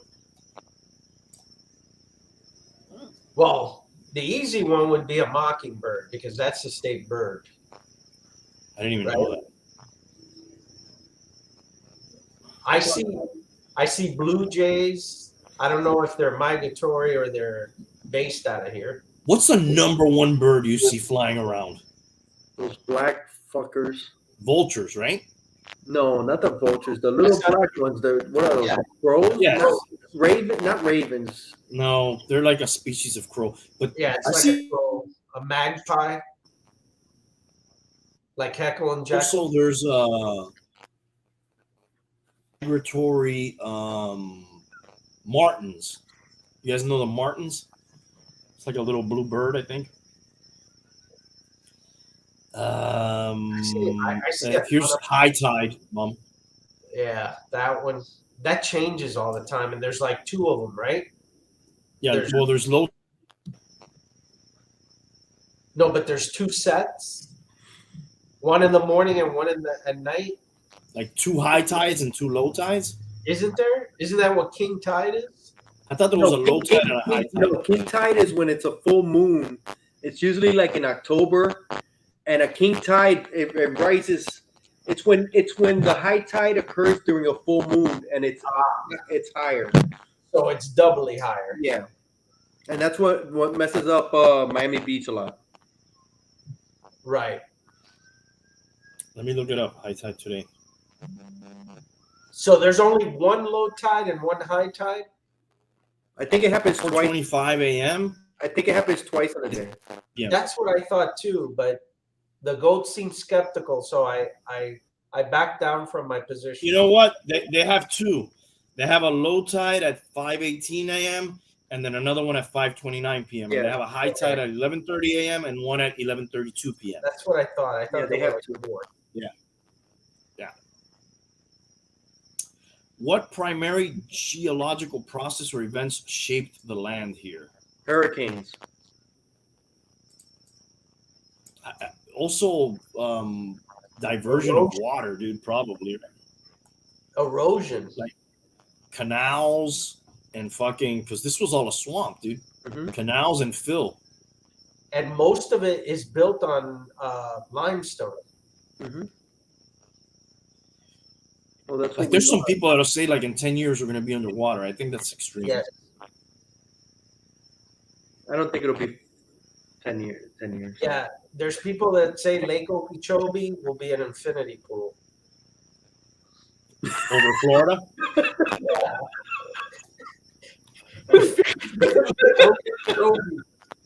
I mean, if you believe in global warming and the melting of the glaciers and shit, it wouldn't be too crazy to think that, yeah, eventually.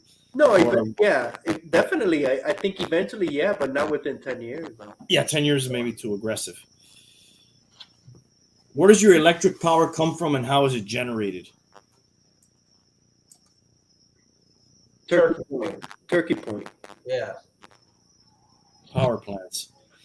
You know what's crazy? Like, you guys ever had somebody quote you on solar power and shit? Yeah. You get a tax break for that. I have a friend who went fully solar, and they buy power from him. He generates power. Yes, you could sell some of the extra power that you generate. Yes. But what's fucked up about that when they came out here to tell me about it, it was if you were going to be there 10 years, it would end up paying for itself, and then at that point you start making money or saving money. However, you're still tied into the grid. So it's not like you're self-sustaining. You're generating your own power, but it still goes into the grid. So if the grid is down, you're down. There is a way to do it so you're not on the grid, but it's way more advanced. Did they give you a price on? Did they quote you a price on if you were going to do it? Yeah. I just remember it was like a decade. You had to be there like a decade for it to pay for itself for the investment. But other cost of roof can sustain it, remove all that shit. That's why I think they're going towards now like barrel tile that is actually the tile itself is the solar panel, as opposed to putting those giant things on your roof because it's heavy as shit. Yes. We need windmills. Where is the nearest wilderness? When is the last time a fire burned through it? Wow. I'm very close to the Everglades. Yeah, it's got to be the Everglades. They're all around us. The last time I saw a fire up close was probably like 20 years ago, dude. I see them when I go hunting out there. and a lot of them are controlled burns. They do. I don't know. There's a whole word for that. I forget. And they do it by the type of tree. It takes a certain amount of natural burning for certain tree species to spawn and to grow further and to throw their seedlings out and all that. And they have a schedule for the certain kind of trees, and they burn them proactively to regenerate seeds and all that. Yeah, that's what they say, that maybe they're not doing well enough in California with all those fires that they have and shit. Well, yeah, they say that because they're ultra naturalists, that they don't do good forest management that includes the cleaning of shrubbery and combustible material and doing controlled burns and all that. Yes, I've heard that. Yeah, I live in Homestead, Redland area, 90. So US 27 is I gotta take Chrome to, for a little while. Pretty close. How many? 27. Yeah, you are right. Yeah. How many days till the full moon? I have no idea, dude. Isn't it like 30 days? Yeah, but how many days until we get to the next one is the question. No, I don't know. Yeah, but that used to be an important thing, probably. Absolutely. All those cycles of moons and spring and all the seasons were critical. Yeah, you gotta know about the Yeah, food. so like, how often do you sit outside and At night or during the day? at night? Not often. They used to do that all the time, probably. Yeah. That was their entertainment. And then there's 4 bonus questions here. What species once found here are known to have gone extinct?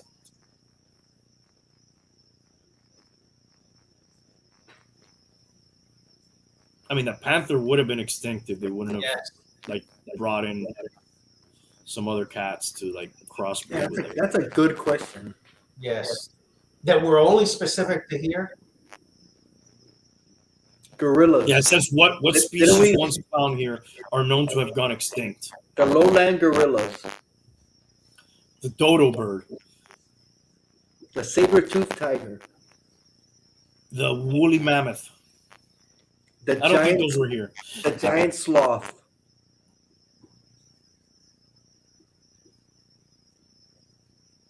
Wow. Yeah. It's Name probably two- like some type of mosquito. And you probably see some shit, 90, when you do that. Name 2 places on different continents that have similar sunshine, rainfall, wind, and temperature patterns to here.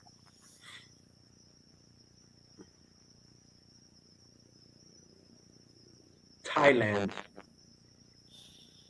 Yeah, like if you go out on the same latitude, Yeah. you probably have similar shit, right? Baja, Mexico. Yeah, maybe something like off the coast of Africa too, or something. Maybe like the Canary Islands is something similar. I don't know. The South Pacific is a good guess. Yeah, I would imagine if you just go out around the globe in the same kind of By the equator. latitude. By the equator, yeah. We're higher than the equator. Though. It's been 25 years since they cloned Dolly the sheep. Wow. Remember that? A big deal when it happened, right? Yeah. Yeah, they stopped telling us what they're actually cloning now. I was gonna tell you, dude. Like in China, they have like some humans, right? Probably in like some labs and shit. Sure, man. They got the dodos. They probably have dinosaurs too and shit. You think they done that? Made a human? You would think so, huh? Yeah, I would. Fucking qualm. We just don't know about it, or they're fucking. You know, there's people fucking stuff. And I would expect that would be more the military than the natural, like the academic and business world side of it. Yeah.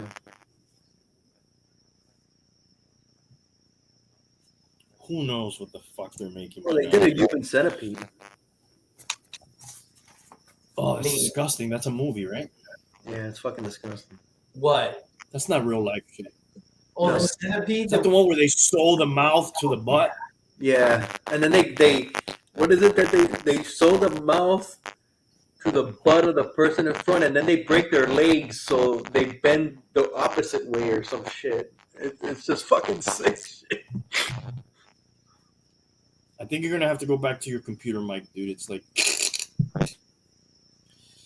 okay, so let's go to the pandemic shit. You guys think this shit's over with at this point? Dude, I don't even think about it anymore. Because you don't want to, or It's because you just think it's over, or I'm sorry. Before you mention the pandemic, you know what I saw? I think it was yesterday, and Hylia, you may remember this guy. Remember Kenny Burrows? Kenny Burrows. he just lost the Super Bowl, right? That's Kenny- Joe Burrow. Oh, sorry. Who is that? That sounds familiar. It's from our time. Kenny Burrows. Well, he died. Was he a defensive back? No, he was a wide receiver, Okay. and he was one of the last men to wear a particular number. Double zero? Double Zero? zero. Kenny He Burrow. played for Houston? Exactly. Yeah. Kenny Burrow died. Wow. I remember that guy with the Houston Oilers, the last of the number zeros, the only other Jim Otto that I saw. Motto, yeah. But he was the last guy in the NFL to wear that number. After it was outlawed in '73, they let Jim Otto and him wear it. Why did it get outlawed? I didn't know that. Well, I guess outlawed is the wrong term. I guess it was not allowed anymore. Wow. Didn't know that. And I was surprised. This guy had like 600 catches, 7,000 yards. I remember he was quite a shifty guy, but he was from our time. Yeah. When we watched football at the beginning, I would say. Yeah. Okay. Anyways, They had him and they had Billy White Shoes Johnson at the same time, right? I believe so. Yeah.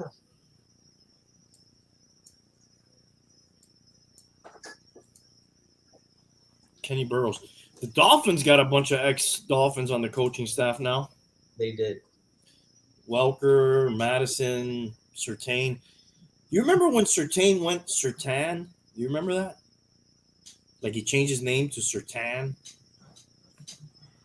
No. Is that just me, or is that a thing? Like Leroy instead of Leroy. Yeah, like he said, say Surtain, don't say Surtain. I remember something like that. Yeah. All right. So I didn't mean to get us off track, but I thought I'd mention that because I remember that from the old time. But you were starting on the pandemic. Yeah. So, you guys think it's over? I think I think I'd have to echo Hialeah in the sense, for me personally, I'm certainly not. It really doesn't. I don't know. It's not a thing so much I'm maneuvering around anymore or dealing with. Perhaps I do still get tested at work once a week. And most of the people that I know have gotten it. And most of the people I know gave up paying attention to it even further back than me. So I don't know if that's Just because they don't want to think about it, they don't want to deal with it. Well, it's kind of like a spectrum. There were the people who never believed in it. There were the people that believed in it but didn't think it was a big deal. There was it's kind of like a spectrum of. opinion. Let me ask you a quick question. You say you get tested still every week, right? Yeah.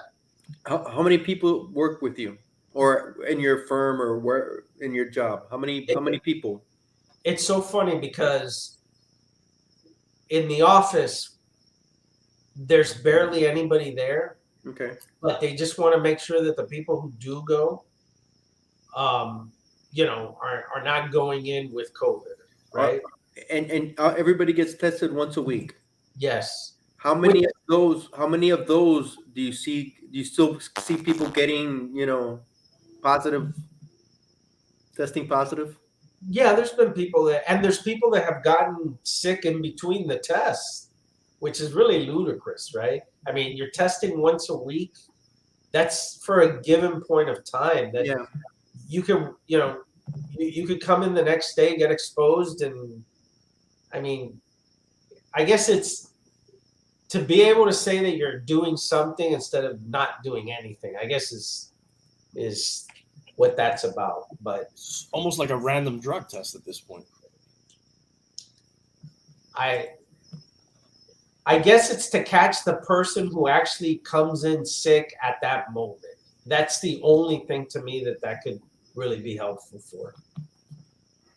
Because if you're only testing once a week, again, it's just a moment in time, right? It's not like, okay, if you're coming to the office, you're going to be tested every time.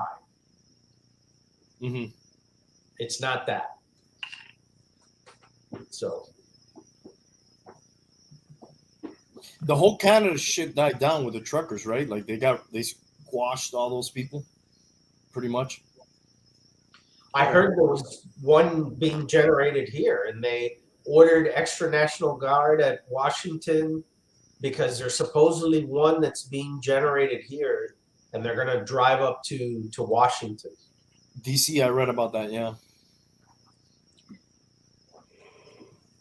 I think at this point they should just fucking just kill the mandates, dude. But if you want to travel, it's a fucking bitch, dude.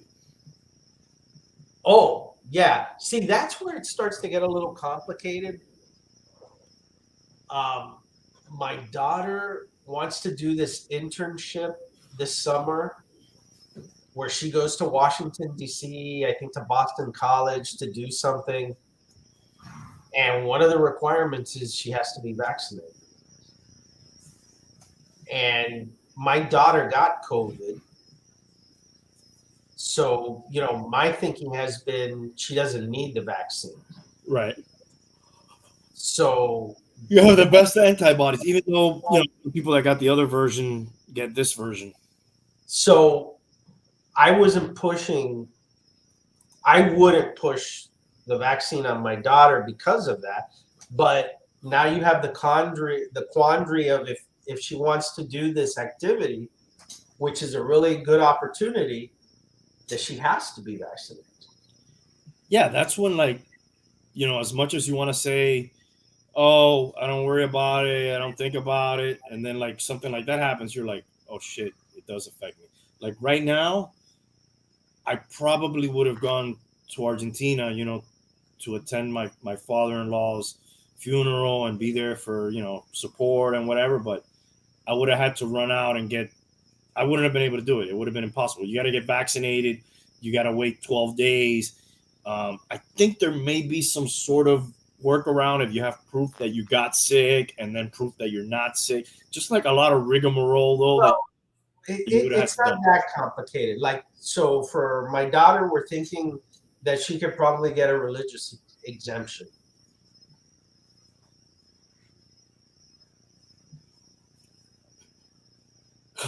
Well, how does that work? What religion do you got to be? Damn, that was a good yawn, bro. That was good. Yeah, we're gonna look into what that process is, but there is a process for religious exemption, and she goes to a Catholic school, so it wouldn't be that hard. Catholics can get a religious exemption? She's a Catholic. Yeah, I mean that one's probably just more of what that organization is willing to accept. But like Right. for straight up travel, like if you want to go to certain countries, I think you gotta have the Yes, vaccine. you do. You do. Yeah, which is kind of crazy, dude. Well, and you know, but that's like everything in life, right? You have to there are certain hoops you have to jump through, and if they're not important to you, they're not important to you, right? Just playing devil's advocate, but to send your kids to school that have to have specific vaccinations to attend public schools, did she get those as a kid? Of course. And that's a good point too. I mean, mandates, you know, mandates have been for kids going to school have been around for years. Nobody's ever balked at those. Well, some people have, but the Yeah. difference is those are not new vaccines, any of them. They're not like, hey, we just made this vaccine, dude. Gotta take it now. What? Wait a second. I'm young. I'm healthy. I already had it. Why? Yeah. That's where it gets sticky or tricky. But and what I think when we were exchanging texts not too long ago, I wasn't arguing that there isn't any mandates here or that you don't face some of those dilemmas. What I was saying is that comparatively speaking to places like Canada, Australia, and other places, a lot of them have failed here. And certainly the federal government mandates have failed for the most part. I don't know. How quick did the polio vaccine come out? It came out fast. When it first came out, when they had it, it got approved pretty Like fast. from inception to everybody's got to take it? I don't know. That I don't know. That I don't Yeah, know. I'm not going to comment on that. Obviously, that was a major vaccine. There was a ton of kids and people that were getting sick with polio, being crippled. Heck, Terrible disease. we had a president who had it, and for much of his presidency, he was never shown as a crippled or a disabled person because back then that was seen as like a horrible thing, you know? My thinking is once they got that vaccine, they didn't wait. But I don't know. It wasn't like, well, I don't know. You know what? Let me not say because I don't know. I mean, it seemed to have worked well, though, that one. I'm sure the same thing happened, but people took it and they died by taking that shot. You know, it's just part of it. Oh, dude. You want to know something funny that I read also? And I had a guy actually tell me the story, and he was super serious. Bob Saget was actually died from a vaccine. Is this a conspiracy? Yes. Oh, okay. And Bob Saget actually died from the vaccine, and then they beat the shit out of him when they realized that it was from the vaccine. Shouldn't laugh at this. And they beat the shit out of him to make it seem like he had head trauma. And there's people all over it saying, isn't it weird that a guy was found sleeping in his bed, but when the medical examiner reviewed him, it looked like he was beaten by a baseball bat, but none of the security cameras show that there was anything that happened. There's no blood anywhere inside his place. It's very mysterious. And then they link the fact that, you know, they're saying that he really died from the vaccine. Once the coroner realized that it was from the vaccine, they didn't want that to get out into the media. I am with that person. Another war again. I could see that becoming a thing, dude. Totally. I'm with the guy though, as far as like it is weird. Oh, it is weird. I don't make the leap to the vaccine thing, but like it is weird. Okay, I found something on the polio vaccine here. This is Google. Researchers began working on a polio vaccine in the 1930s. but early attempts were unsuccessful. An effective vaccine didn't come around until 1953 when Jonas Salk, sounds like Jonas Senek, pretty close to Tank, introduced his inactivated polio vaccine. So at best, they say 1930s. Even if it was Wait. They started in the 30s, but when they actually got the vaccine in the 53, when they actually got the vaccine, when did they start administering widespread? well, that I don't know, but the point I'm making is that at minimum they were working on this 14 years, even if it was in 1939.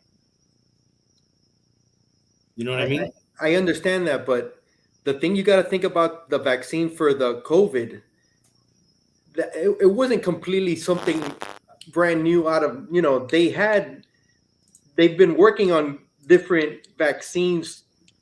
COVID wasn't, there's been different kind of, flus and all that. It wasn't just like, oh, this is something completely new. We've never seen this.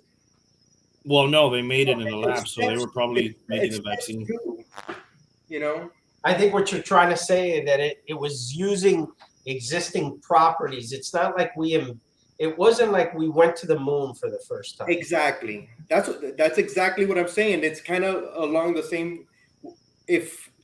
When they figured out the polio vaccine, right? Let's just say, how long was the testing phase before they started widespread administering? Can't say that word. I know what you mean. I know what your question is, but I don't know the answer. We can look it up. But they were working on it for like at least 14 years before they said, okay, we got a vaccine. So what you're asking is how long was the rollout?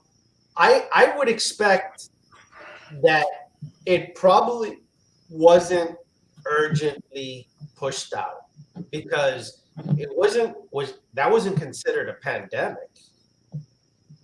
Right. Now, I guess it was deadlier, and from the sense that it would cripple you. I think it could kill you too, right? I believe so. Yes. Yeah. But it wasn't very what's the word? Contagious. It goes into contagious. Transmittable, whatever. Right. So they may have not felt pressured to, even to your point. It didn't have the urgency. Yes. It says here the development of 2 polio vaccines led to the first modern mass inoculations.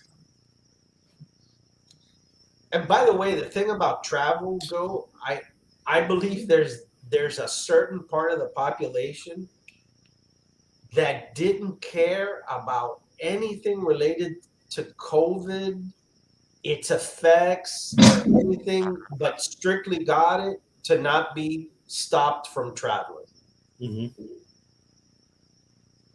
I definitely know people that traveling was number one priority for them to get it. They didn't even think about whether it grew a third head or if you got side effects or. You're talking about the vaccine, getting the vaccine. Yeah, the COVID vaccine. Yeah. Right. Okay. Hey, whatever you got. What I got to do? Wait, what I got to do? All right, I got it. Let's go. You're telling me that I'm not going to be able to go anywhere? Yeah, that's not acceptable. Sign me up. Where is it? I could see that. Definitely. I know a ton of people like that.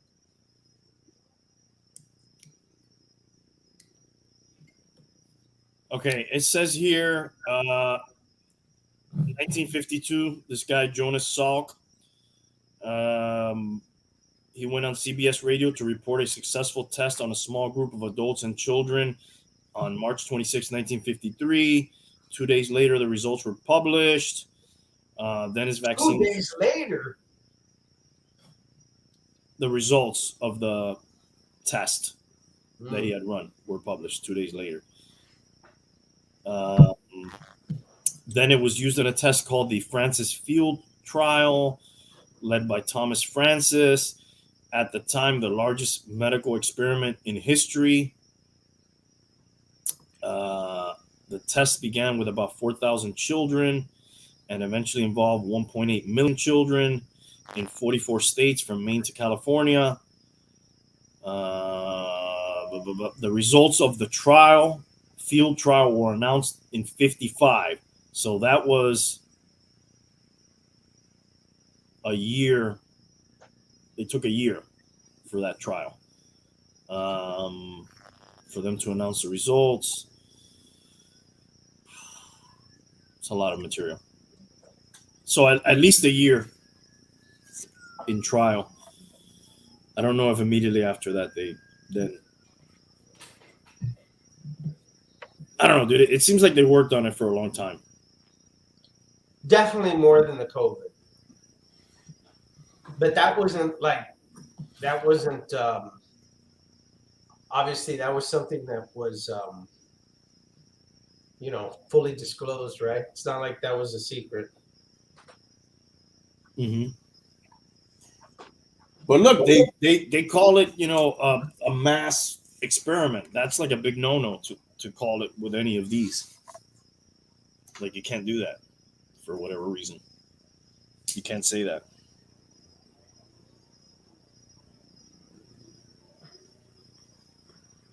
Do you think it's going to be a yearly thing?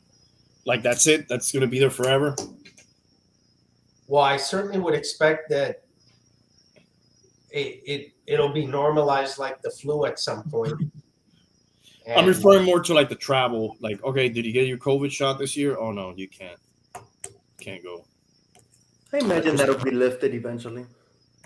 Probably, even though there's plenty of places that you go in the world since the beginning of time where you have to have a certain set of vaccinations to go.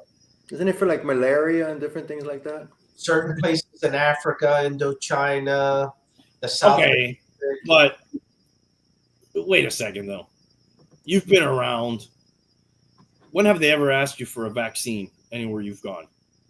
I have never traveled to a place that asked for it. What I'm saying is that they exist.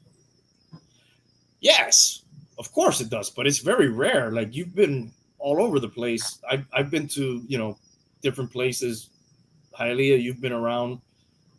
They've never asked you for a vaccine anywhere. I've never been to Africa. I would think Africa is like one of those Africa's places. the number one.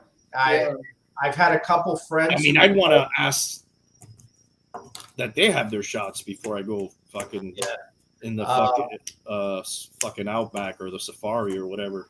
I worked with this girl who was like a closet photographer. She took these awesome pictures. What is a closet photographer? Like, you're gay and you're a photographer, but nobody knows? No, what I mean by that is, she had a regular job doing something else other than photography. She was moonlighting. All right. Right.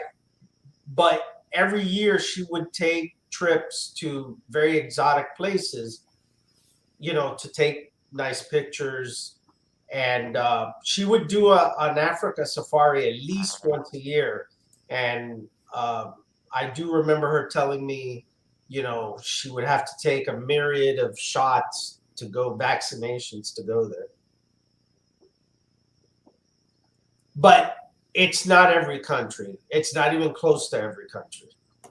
Yeah, like, how many people do you know that have been to Africa other than her? Maybe 5 or 6 others. Even that's probably a lot. I know like 2 people maybe that have been to Africa. Oh, I have to, but they went to South Africa. I don't know what they had to do. I'll ask them. That'd be interesting to know. But it'd be weird to have to carry around a vaccine passport to go somewhere. So what does that imply? That it'd be weird to have to carry that around? Well, taking it a step back, right? This is where some of the conspiracies lose me, right? Because I have a habit of trying to connect all the dots or seeing how all of this stuff relates to see if it's actually going somewhere, right? So you like to straddle the fence on the conspiracies. Well, because I'm not like, I'm not gonna fall either way. Because you know why? Because there are proven definite things that we've uncovered that are conspiracies, right? Absolutely things. So we know that governments and people are capable of it, right? You're fucking kidding me, dude. Yeah. So Fuck out of here. That's why I say, that's why I don't say anybody that says a conspiracy theory is crazy, right? Because Bob Saget one maybe. well, there is the Bob There's a lot of them that have been proven true. Absolutely. Yeah, So that's You why sound like me now. That's the why Bob Saget thing is weird though, right? it is. Yeah. This is how he starts, though. I'm not saying it's tied to the vaccine. I'm just saying it's fucking weird. But when you look, so when you look, I've read a lot of the conspiracies, right? So, and I have some friends outside of you that have their own, or that they follow very specific one. Like, there's the one of that this is being done to control us. There's the one of this is being done so pharmaceuticals just make money. But they don't, some of them cancel each other out. Some of them are counter to each other. Some of them don't make sense if you're trying to prove this one, right? So if the whole world is asking for vaccine passports or things like that, or mandates, is that implying that the whole world is in on this particular conspiracy? How does that work? What's the conspiracy? Huh? What's the conspiracy? Let's say that a bunch of people in some shady room that we don't know who they are decided that they were going to control humanity through this, right? What do you do? Control from the beginning of time, dude. How does that work? That's all government is controlling people. Okay, so let's start there. So because if you there's no way governments would be able to do what they do if they couldn't control the people. Absolutely. So is the vaccine the first time that everybody in the world, governments, actually agreed on something? Because that's pretty hard to do. So what you're saying is all the governments are in cahoots. Are all the governments in cahoots, or did they all see an opportunity to control everybody and enacted their own conspiracies? Well, not every single government is playing the same card with this pandemic. So the way you're answering that would suggest that each government has taken advantage of it in their own way? I mean, I don't know enough about what's going on in every single country to answer that question intelligently. But I mean, I know just from what I've read that not every single government has the same mandates and the same restrictions. Australia, for example, after 2 years, just now this week opened international travel. I mean, think about that, dude. Yes, I saw them. They were handing stuffed koala bears at the airport to tourists coming in. Yeah, stuff that, where you could stuff that koala bear, right?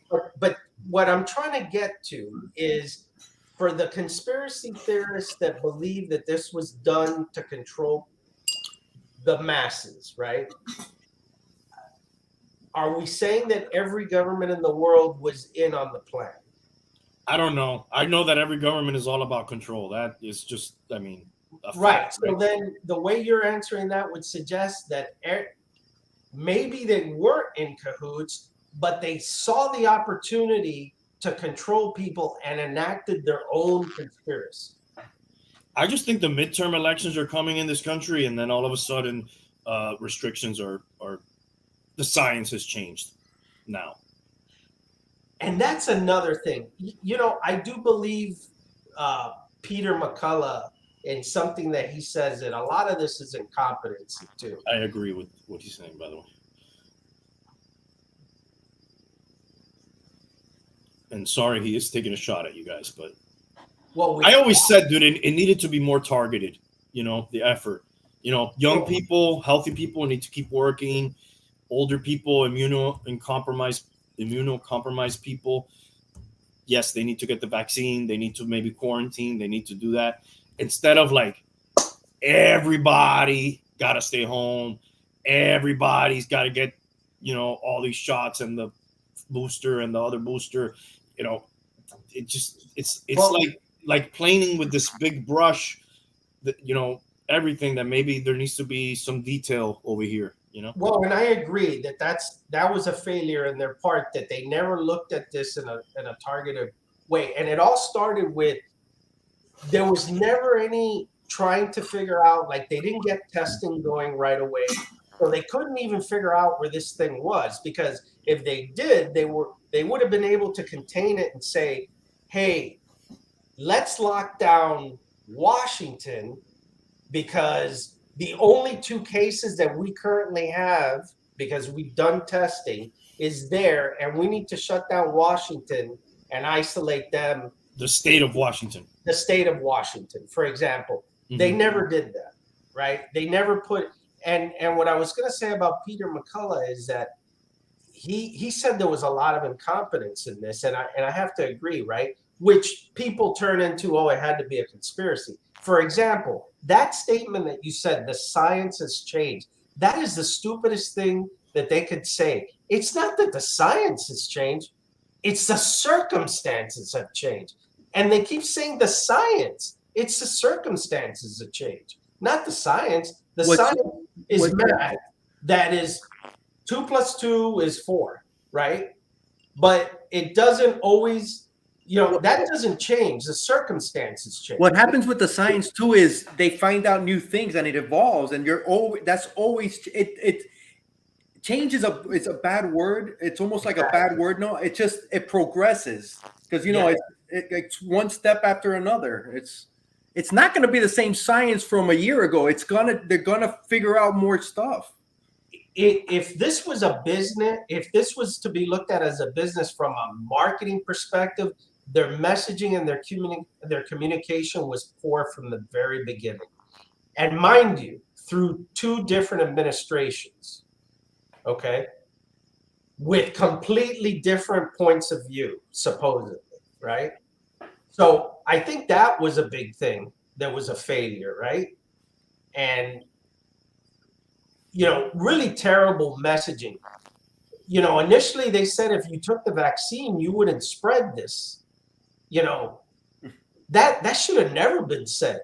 Yeah, it wasn't a cure. It wasn't a cure. It's not a cure. Well, dude, we went from you take it, you won't get it. Okay, you take it, you won't spread it. You don't have to wear a mask if you take it. If you take it, you have to wear your mask.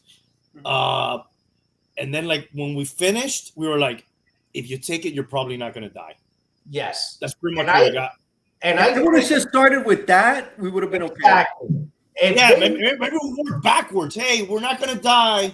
Okay, damn, you know what? You can also, and then go back the other way. Yeah, like, they started on the wrong side. Because they were trying to make people feel better for locking down and wearing masks by telling them, well, if you do this, you won't have to do that anymore. And that was the wrong messaging. It was. They should have said, and I think you said this a while back ago, it's not really a vaccine. It may be more of a prophylactic, right? Mm-hmm. They probably should have said that it was, hey, listen, this is for you not to get really sick and die.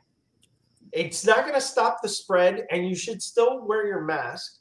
But take precautions, right? Take precautions, exactly. Right. But they did. Common sense. They started with, this is the holy grail. You do this, and everything will be perfect. I mean, and if you go back, like, don't wear mask, wear mask. It's not airborne. It's airborne. Yes, wear N95. Oh no, a cloth mask is. Oh, wear double mask. Their messaging was so bad. Terrible. It was terrible. Yeah. And that's why all this dissent is gone on. Well, what it happens is that it left them open for anybody. Mm-hmm. Including a lot of people that have no business talking about medicine or science. Others did, saying all kinds of things. And you know what? Well, it's easy when so-called experts are just spewing bullshit. You're like, all right. Right. It's easy when you've lost credibility and everything. That you're saying is weak. So absolutely. And that's why everybody has to make their own decision and the best thing the way they see it, and that's fine, you know. I would agree. But that's why all the dissent, why there's dissent, on both sides. Yeah. They went about it totally wrong, man. I Was will that say, Big Brother, dude? I will say that, and I've said it before, and I don't. I think that if the next thing isn't like Ebola, that people are like bleeding from their eyes, they're not going to get a lot of people to do what they say. That's what I think. There was some dude, I can't remember who he is. I wish I did. He was on Rogan recently, and he was a guy that doesn't believe in the lab leak theory really, and he's more on the official narrative side, so to speak. But one thing he did say that at least I respected him for, he goes, one of the major mistakes that the people providing us information, whether it be the president, whatever president was there, Fauci, and all these medical experts and scientists and all that, was a complete lack of humility that they should have had. Yes. when they said, you know what, we're not fucking sure, we don't really know, but we're gonna try this, and instead it was like, you have to do this because if you do this, oh shit, and then just no, you got to do this, and then where it should have been like some humility, like we're just starting, dude, we don't know, we're gonna try this, if that don't work, we're gonna try that, but we're gonna do whatever we can. There was none of that. But they had more of a fear of panic and mass hysteria. Well, and that drove them more than anything, You know what happened to them? I think they probably felt that if they didn't say things confidently and 100% sure, that no one followed him. And because they said a lot of those things that they were 100% sure, and they were knee jerky. They were like, they ended up losing credibility. Right. So I think they ended up doing it to themselves. And I think the other thing, I keep referencing Peter McCullough because he was on Rogan. The guy is a very well decorated physician. And one of the things he said too is that there was no compassion by doctors in the beginning. Doctors, most of them did not really try to treat the disease. Forget about later on the conspiracies around, well, they weren't allowed. There's some truth to that, right? But doctors initially didn't even try to treat people. They were afraid to get sick themselves. It was like, he was saying it was the first time that he ever saw a disease where the healthcare workers were actually running away from it. Well, they stopped practicing medicine. Some quit altogether. Well, yeah, that, but also people who were still working kind of stopped practicing, like, oh, no, go home. That's all you can do. And that added to the hysteria and the fear. And he said that there was a combination of utter incompetence and lack of compassion with most healthcare professionals in the beginning. I know that everybody, hey, look, they're heroes. They put in a lot of hours. I'm not disputing that. But in the beginning, the fear of the unknown and not knowing how to treat this and not even trying to treat it created another worse situation that made this whole thing susceptible to even more ridicule. Look, when you're not confident in the truth, other things take over, and those things are not necessarily all the truth either.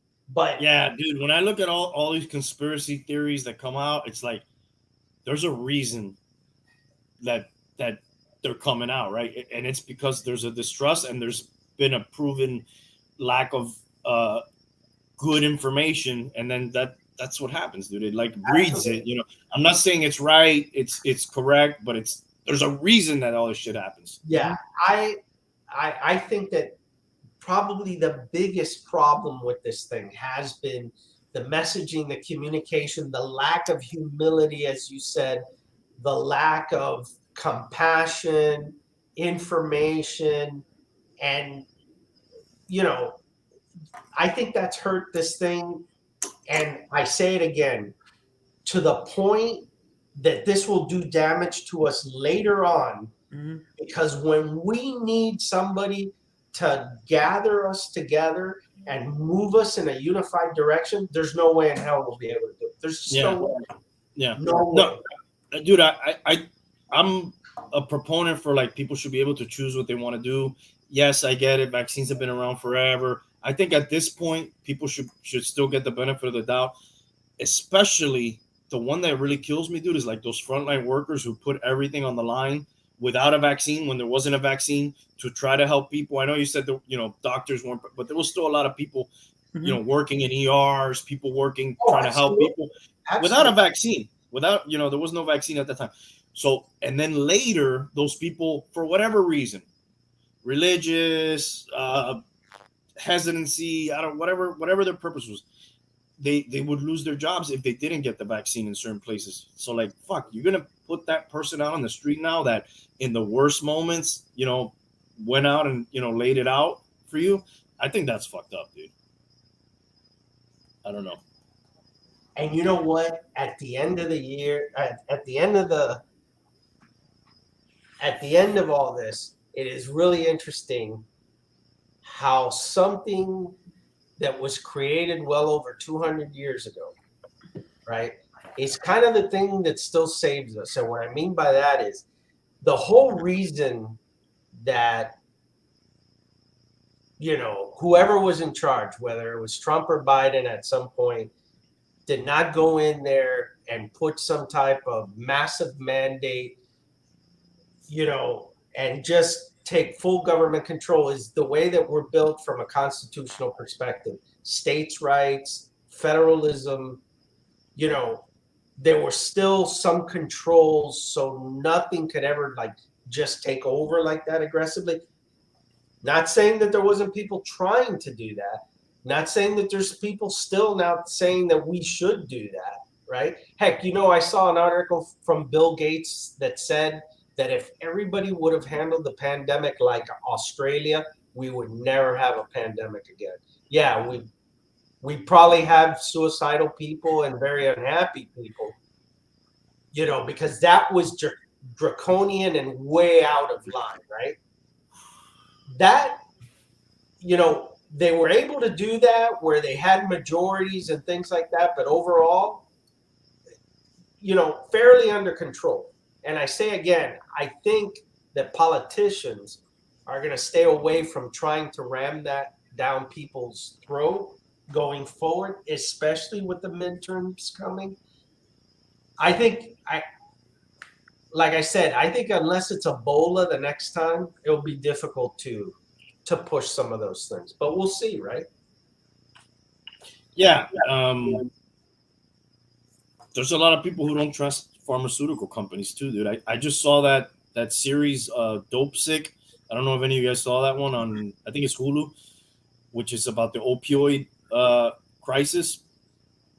It's really, really good acting. What's this guy's name? Batman is in it. Original Batman. Bale? Huh? Christian Bale? No, the original Batman, 1989 Batman. Oh, Michael Keaton's in it. Rosario Dawson's in it. It's a movie? It's a movie? It's a mini series, like 8 episodes. like a docu-film?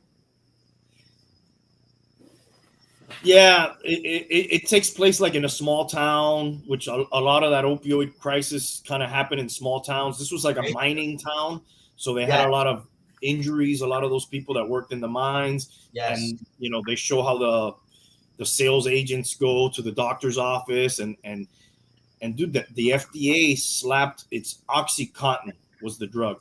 They slapped a label on it that said it is not addictive. Less than 1% of people get addicted to it, and it was total bullshit, dude. The guy who put the label on it, I think within months he was then working for Purdue, which is the one who made the drug, and then he was out of there working for them, and it was kind of like a quid pro quo going on between the FDA and they would go and they would approve a drug and then they would end up working over there, and then they would explain it like, well, yeah, they're in the same circle. A lot of people move, but it would just be weird when some guy working for the FDA making not that much money, next year is making $100,000 at a pharma company, and then there's so many stories like that. So I'll say two things about that, right? So when I hear people, there was a lot of people that would tell me they were shocked about, well, the pharma companies are pushing this vaccine because they're trying to make money, and I'm like, yeah, I mean, look at the opioid crisis, look at cigarettes. There's a ton of things that they have just blatantly lied and just ripped and destroyed people's lives. Okay. And it's been happening for years. And here's the other thing. A lot of people slam the media, and I have my issues with the mainstream media. But to say that not to look at it, right? Or that everything is a lie, I can tell you this, that years ago, I remember watching 60 Minutes, which could be considered mainstream media, and they were exposing that. And they were going in front of the FDA, and they were trying to get interviews where people getting the door slammed in their face. They had documents, okay? They had documents from whistleblowers that showed that the pharmaceutical reps would go to the doctors and say, listen, this is really highly addictive, but it's really for people that have like bad willpower, or criminals. You can make a lot of money if you prescribe this. Don't worry about it being addictive, because it's really about personal character and integrity. It's not about chemical addiction. Dude, they had these in memos. Dude, if you watch this series, it's and the mainstream media was bringing this up years ago. This thing started in the 90s, I think, and it's still going on today. And the playbook that they used was, it's not addictive. Oh, wait a second, it's not lasting long enough. Double the dose. We're coming out with a 40 milligram pill. Oh, my patients are saying we just came out with an 80 milligram dose. They put them on the 80.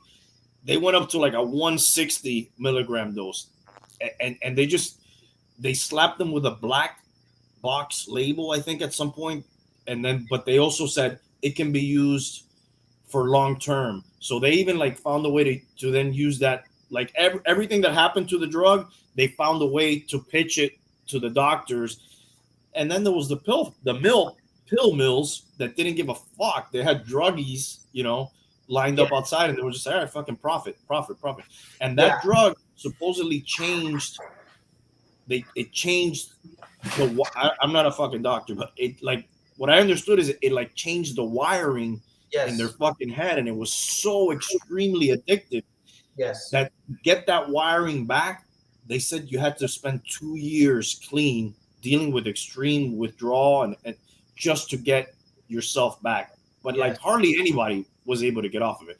Like Keaton's character, who was a doctor I don't know if he's a real life character or made up for the movie, but he was a guy prescribing it. He ended up having an injury himself. They prescribed it to him, and then he ends up fucking addicted, fucking stealing patients' pills, going around fucking. He had to get on methadone to get off that, and he couldn't get his license back because they wouldn't license any doctor that's on methadone. It was just fucking. And so many people died, dude. People killed themselves, overdosed because they couldn't get off. People are still dying. Yes. And I had a buddy in my last job. This guy was a vice president, top-notch guy, and he played a lot of golf, and he injured his back, and he had some back surgery, and eventually he got prescribed that. Dude, that guy became addicted to it, and he became a complete wreck, dude. He had to take a leave of absence. He got divorced from his family. I mean, it was like a major life-altering thing, and it all started. This guy was up and up, okay, and it all No, started. it wasn't what they made it seem. Regular people that were just an addictive drug. Yes, but they did target. They targeted a lot of people, like lower end, kind of lower income people, big time with that, and they used Medicaid and Medicare to subsidize a lot of that stuff. And there were a lot of state attorneys that wanted to go against those pharmaceuticals with racketeering and all kinds of higher crimes because of how they used the laws. And there were a lot of built-in protections. Just don't take OxyContin. And Yeah. dude, it was so hard. The DEA and these district attorney guys had to gather information for years, and it was like they would just like it took so long. By the time they actually were able to put these people, some of them I think in jail, and so many lives were ruined. So many families were ruined by the time that they were able to, for something that was like could have been like after a couple addicted. Yeah, this shit's just. But So that's why people don't trust. absolutely. And the reason that was very highly addictive, but there's a ton of that just in non addictive drugs that people use a lot. For example, there's a whole thing on Zantac, the heartburn medication. Oh, Zantac, yeah. Is it Zantac? Yeah. Dude, it causes cancer. It does a bunch of things to your internal organs. And there's a bunch of class action suits. And those pharmaceutical companies are trying to deflect it, making it seem like the talcum powder. The talcum powder has been Johnson & Johnson and the talcum powder. It gives cervical cancer. Dude, if they put that in the talcum powder, what do they put in the other shit, dude? Remember Vicodin? Vicodin for a while. Brett Favre got hooked on that, yes. Remember? The weed killer. Roundup. Roundup. Mm-hmm. Yeah. Dude, they paid this landscaper guy who got like 3 different kinds of cancers. They paid him like $120 million, dude. It was Dude, you could still buy Roundup. Yes. Have they changed the formula, or what the fuck is it? No. And let me tell you something. What the fuck? I don't know because these law firms are very shifty. I don't know. I get emails because do you guys buy Roundup, or did you ever buy Roundup? Yeah, my lawn guy, before I did it myself, would always ask for it. I started to get emails from a law firm telling me, hey, like, do you use Roundup? If you're getting headaches. The hell I do. And it was like fishing for customers. And there's a lot of people that don't know because they don't watch the news, or they're just like in their bubble. They don't know that Roundup is really bad for you. But the point is, there's a ton of products like that, and you don't know about them. Just don't put Roundup on it, 90. That's all. Yeah. Yeah, dude. Like, fuck, dude. There's so much shit, dude. If you look at Skittles, the ingredient, like, if you start reading labels, dude, there's so many cancer-causing agents. Obviously, you're not going to eat Skittles every day, but I'm sure if you eat Skittles every day, you're probably going to get cancer, dude. But the more specific point there is You're not a sponsor of the show. That there's a ton of things that they know, just like back in the cigarettes, just like the old, that they knew from the beginning. Oh shit, this is kind of dangerous. Fuck it, we're making a ton of money here. Keep pushing it out. Hide those memos, baby. Find research that counters this research. Mm-hmm. But it's all a racket. It's a racket. Yes. And to me, like when people were talking to me that the vaccine could be that, I'm saying, well, yeah, because there's a ton of other things that certainly could be that or have been that, right? Look at some of these old cigarette ads, dude. The doctors were freaking pushing. Yeah, you got a doctor telling you, yeah, these are the best cigarettes. Your As your dentist- dentist, I would recommend Viceroy's. This guy looks like Don Shula. More He doctors smoke does. Yeah. than any other cigarette. Dude, that was a flat out lie. Of course. And they knew about it even back then. Smoke a fresh cigarette. It's toasted. Oh my God. 20,679 physicians say Luckies are less irritating. It's toasted. 20,670. Like if they asked, they just came up with that number. By the way, if you ever watched Mad Men, there's an episode that goes in. One of their customers is Lucky Strike, Yes. and that's the slogan he comes up with to deflect the fact that it causes cancer. It's toasted. Yeah. That's a great show. That's my favorite all timer. I did see what's the name of this guy? Lex Friedman. I don't know if you guys have ever heard of this guy or seen his podcast. He's been on Rogan a few times. He's a young guy that works on AI, and he has a podcast. And he actually had that Borla guy from Pfizer. He's the CEO of Pfizer. Yeah. His name is Borla, which is funny. He's a Greek guy, and he had him on the show. He tried to ask him hard questions, honest questions people want to know about, and like they kept it civil, but when he did ask him hard questions, he was like, I think one of them was ivermectin, and he just like he poo-pooed a lot of the things, like, oh, but this is, come on, are you kidding me? Well, why would? But like, dude, when you're coming from an industry that has that track record, you need to have that humility too. Like, yeah, we fucked up over here, we fucked up over there. There's a lot of things that they fucked up on, but he just poo-pooed every hard question.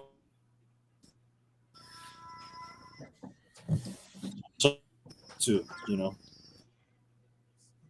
lot of times, maybe they don't answer that because they're liable. They don't want to be liable for anything they say and shit like that. I would think. you guys remember Pharma Bro?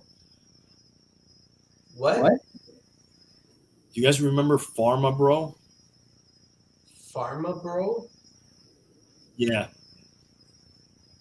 Oh, the guy that sold the drug, Martin, the guy who sold the drug Shkreli. really extremely expensive. Oh, that guy. Yeah, he went to jail, right? Yeah. Yeah, he raised the price from like a couple bucks to like $700. Yeah, something crazy. But a lot of them do that. Yeah, I'm just making the point that that's why there's distrust in that industry, dude. It's like it's been fucked up shit forever. I mean, for the people who pay attention. Unfortunately, sometimes I wish I didn't. It's better, right? I will say, though, and I'll say it again, I've seen the media shine a light on that for the longest time, because there's also another theory that the media is in cahoots with them because they're sponsors. But I've seen the media shine the light on that for years. I don't think it's made much of a difference. No, but I don't think, for example, whenever you hear brought to you by Pfizer, they're not gonna fucking come down on them on that fucking show. Okay, maybe not that show, Yeah. but I've seen plenty of investigative stuff on those things. Yeah, there still are real journalists out there. Not everybody is corrupt, but And not everybody is sponsored by Pfizer or whatever. well, there's a montage that if you watch it, it's kind of fucking, anything that you put together, like even the Rogan thing saying the N-word, if you put them all together, it's fucking shocking, Mhm. If you put that Pfizer, brought to you by Pfizer, and it's fucking all these major media outlets, it's like, Jesus Christ, dude. You would say, Jesus, they're in the, and we're like one of only 2 countries that has fucking advertisements for pharmaceuticals. I forget the other country.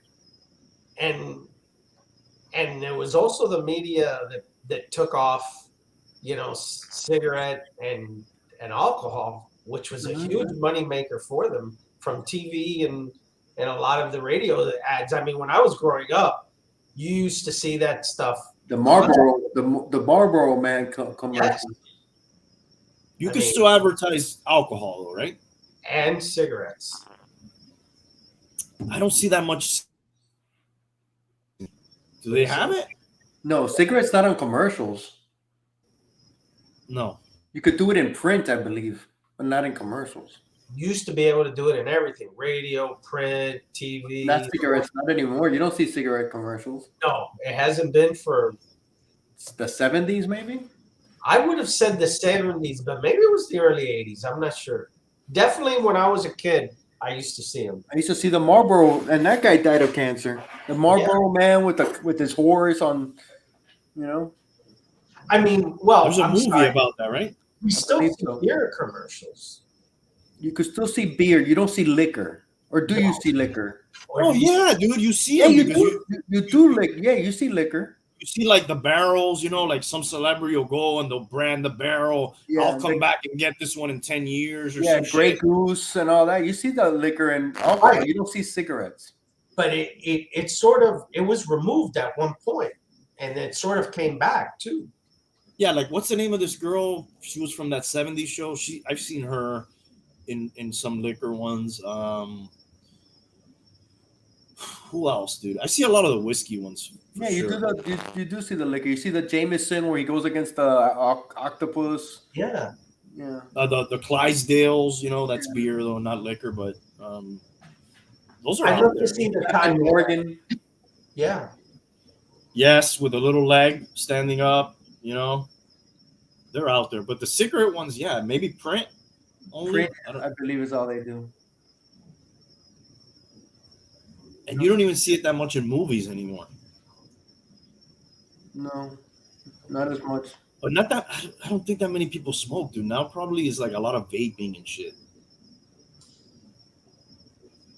How Which many is friends another do you guys have that smoke I cigarettes? think we looked at that one time, and Mhm. I think we looked in the heyday of smoking, which was like the 60s. Did we look that up, and it was like 43%? I think 49% of the people smoked at the absolute peak. I don't know that many people that smoke cigarettes right now. I know one friend of mine. He's a chimney too, bro. I know more people that vape.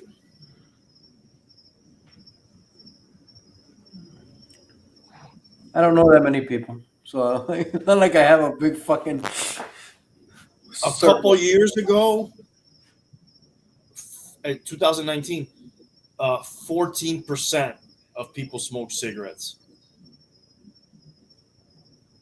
Damn, bro, they've lost a lot of business. Yeah, man. Wow. And I bet you they're still pretty profitable. Yeah. But I'm sure they've lost their power too, right? I imagine they had a lot of clout back then. Oh, absolutely. Yeah. Hell yeah! But it took a long time to bring them down. Yeah. Yes. That's a great movie, by the way. Is it The Insider? Yes, with Russell Crowe. Yes. Yeah. On I 60 saw- Minutes. 60 Minutes. 60 Minutes was the one that Yeah. brought that out. Dan Rather. I saw one with the guy who played Two-Face in The Dark Knight, and he's like a smoking advertisement guy. I don't know if you guys ever saw that one. Yeah, that's something cigarette. Isn't it called cigarette something or coffee and cigarettes? Or I know which one you're talking about. I know what you're talking about. Yeah, I don't remember the name. Is Julia Roberts in that one? Well, that's Aaron Brockovich. What was Aaron Brockovich about? It had Two-Face and Julia Roberts in it. What was the premise of that one? That's right. He played That was the boyfriend. That was about chemical polluting. Yeah, dumping chemicals into like the water. Oh, that one. Man, there's plenty of those stories. Yeah. And then they had the cancer. What was it? The cancer. Yes. There was a word phrase for it. The cancer pockets or something like that, or breakout clusters. Yes. Yes. The famous one when we were growing up was Love Canal in New Jersey, where they basically built like a whole development under a massive chemical dumping ground. And later it was tracked that the chemical plant sold the land to the city for $1 as long as they signed a like they could not be pressed for any liability relating to the land. Because they had dumped all their crap into the land. They dumped it for years. Really toxic shit. And then all those babies were being deformed and getting cancer. And These people, in their basements was bubbling up like all kinds of weird chemicals that would burn them. Just It's like a fucking Chernobyl, dude. Like a different Chernobyl. much, dude. the Toxic Avenger. So fucked up, dude. There's a lot of those things, man. And And recently, that's just money, right? Okay, well, Flint, the thing with Flint in the they water. haven't resolved that either. No, man. And that's another thing. You know how much of our infrastructure is lead piping still? A ton of it. That's like a common question on like insurance. When you go get insurance, like, do you have lead piping or how much lead piping or, you know, all that shit. How many people would know? Exactly. What I know is that if you fucking lie about it and you do have it and then something happens, you're fucked. Yeah. They're not going to fucking cover. So what is it? It's like if your house was built before this year, you know, Right. kind of thing? Yeah, if it wasn't converted, then Right. you have lead piping. Remember the lead paint? That's also what was a common question they would ask. Asbestos. Asbestos. We're full of that shit probably, dude. I remember our auditorium in junior high, not that long ago. I mean, I'm talking like late 80s, early 90s. They shut down the auditorium because they had to redo it. But dude, we were walking in the hallway right outside the auditorium. Like if there was asbestos in there, there was asbestos in the rest of the fucking school. You're talking about Hialeah High? Hialeah Junior, I remember. Hialeah Junior? Oh, yeah. dude, and that was after you went after I was, so I was there the whole time. You fucking ate all that fucking asbestos. Yeah, We had all that shit. We had the fresh asbestos. Yeah, you had it fresh. We had like it was fucking old already and had been like breathed in and out, but it was still there. Dude, I remember I think my senior year in high school, Miami Springs, they shut it down. And I believe it was because of asbestos removal. And after Christmas, we went to school in the mornings and they went to school in the afternoons my senior year. Because they shut down the whole school to remove asbestos. And asbestos was a roofing material that they used. It's like insulation. It's a lot of things, though. Yeah. Oh, yeah. It's not just that. Yeah. You know Steve McQueen, right? Of course. Supposedly, he used to claim that the reason he got cancer, a very specific cancer that's related to people who are exposed to asbestos, and supposedly he thought it was the racing suits, the fire retardant in the racing suits, because he was a big racer. Yeah. The fire retardant material had asbestos in it, and he was pretty sure he got it from that because he wasn't a coal miner or no, but he was a heavy smoker though. He was a heavy smoker too, but the kind of cancer that he had, there's a name of it. There's commercials for it for law offices.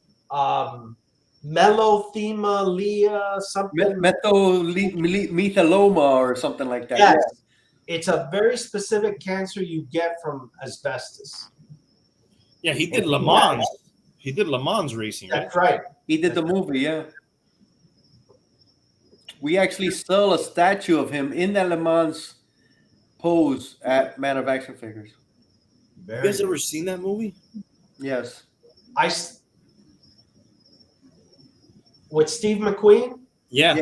He's in the white suit with the red and I think blue striping. No, I didn't. I seen probably every other movie. It's a slow movie, man. It's Mesothelioma. Mesothelioma. Yes. You've ever seen Papillon? Yes. Oh, what a I think I've seen all. My favorite of his movies is The Great Escape, but I just saw that the other day. They were given That it. is an awesome movie. Yeah, Amazing.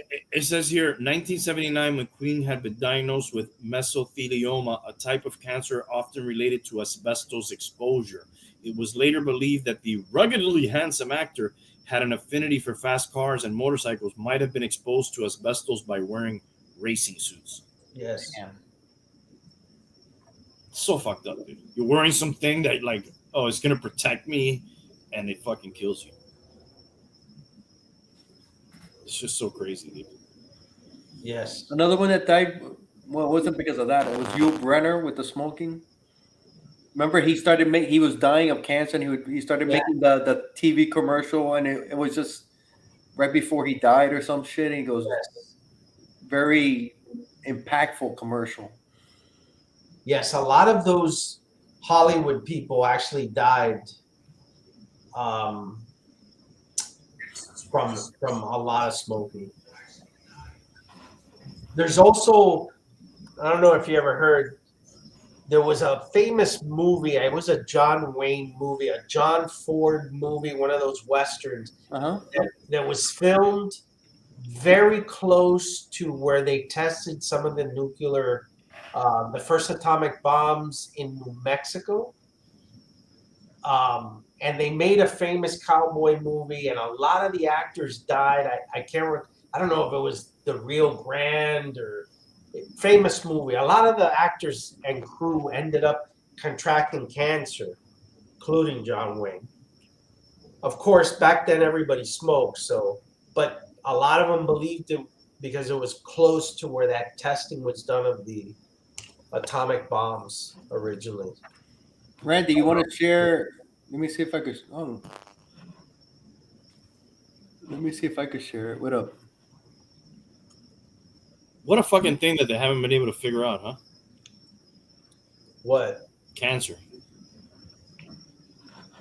There's plenty of conspiracies around that. There's a lot of money in cancer sickness, right? Why solve it? Why isn't there a fucking warp speed on that? Can you see that? You guys could see that? Yeah. The late Yul Brynner. I really wanted to make a commercial when I discovered that I was that sick and my time was so limited. I wanted to make that commercial that says simply, now that I'm gone, I tell you, don't smoke. Whatever you do, just don't smoke. If I could take back that smoking, we wouldn't be talking about any cancer. I'm convinced of that.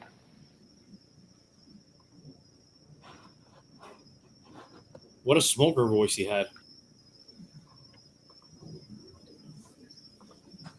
Hey, since Pretty good actor in his own right. Some very. Academy Award winner. I always remember him for the. There's two movies I remember. Three movies I remember The him. Magnificent Seven, Yes, the Ten Commandments, The Ten Commandments, and the original Westworld. the original. He plays the robot, but you never saw The King and I. Oh yes, that's what he's known for. That's what he's known. That's his role, dude. Yeah. is that Westworld related to the other Westworld at all? Yes. Yes. Is it a sequel Yes. or I'm sorry. is it a sequel to the Westworld? No, that would probably be a reboot, right? Yeah, it's more. Yeah. Okay. Yeah, I wanted to show you guys this. These people live off grid in a floating greenhouse forest. It's like two artists. Let me show you the video. I don't know if you guys can hear it. No. Okay, well, you can see it.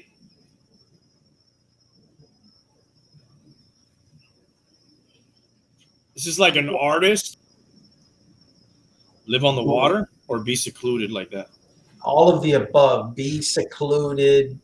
Be self-sufficient. I mean, heck, would you even want to, right? Let's start there. You're always working. Yeah, you're working to be alive. There's a certain charm to it. There is. Like for a weekend and then come back home. Well, Oh, you got to take that refrigerator. You got to take your flat screen TV. I think his name says it all. He's not going to be the guy to be out there whittling. I work very hard not to work. Yeah. I mean, come an apocalypse, they're going to be doing pretty well, probably. Oh, absolutely. They'll be the ones that people will be trying to get to take their shit away. I bet you they could answer those 20 questions pretty easy. Yes. But I don't think there's going to be a lot of people wanting to go to that fucking frozen lake, dude. So I think they did it pretty good if they just want to be alone and left alone. There's some people that just want to be left alone, dude. Hermits, the mountain men. Yeah. Obi-Wan Kenobi, fucking Ted Kaczynski, these people. I mean, I got to respect one thing for, there's a lot of Grizzly Adams. Yes. There's a lot of people that talk about, well, like everything's a lie, this, that, and the other. And, they don't make anything the way they used to. And they kind of just poo-poo like modern civilization. But they're still living in modern civilization. But those people that actually do that, they put their money where their mouth is, right? They actually like get out. They disconnect. They go off the grid. It's easy to complain how everything sucks and everything, but not do anything about it and kind of live in that system anyways. Those people actually did something about it. It's probably harder to do that than you think, right? You would have to go out west, right? Maybe Arizona or Texas and live like in this little small town, and then go to that tiny small town, and then go a little bit more to be secluded in that little small town. Yeah, there's 109, there's 200 people living in this town, but then there's this one guy that lives all the way out there, and he only comes in to get supplies once a month. You could do it anywhere, dude. Really, though, I think there's people here that do it. There's people that live out in the Everglades, dude. Yeah, exactly. I have a friend who has his family bought like 3 shacks out there in the middle of nothing. I mean, he's got to get there in one of those swamp buggy things. Like That's an the airport. Yeah, that's the only way he could get But out. you still have to have the money to buy that land. Yes. Well, that's why these people said they did that. They didn't have money to buy anything, so they just started like building that shit. I'm surprised they've been allowed to stay there. Right, like nobody's come in and say, "Hey, you can't do this." Hey, you can't do this. You can't do this here. This is, John over there. I own the land, or the government says they own the land. You got to get out of here. I'm not sure the details of their living situation, but whatever, dude. I tip my hat to them. They're doing it. They've been doing it. It's awesome. Yeah,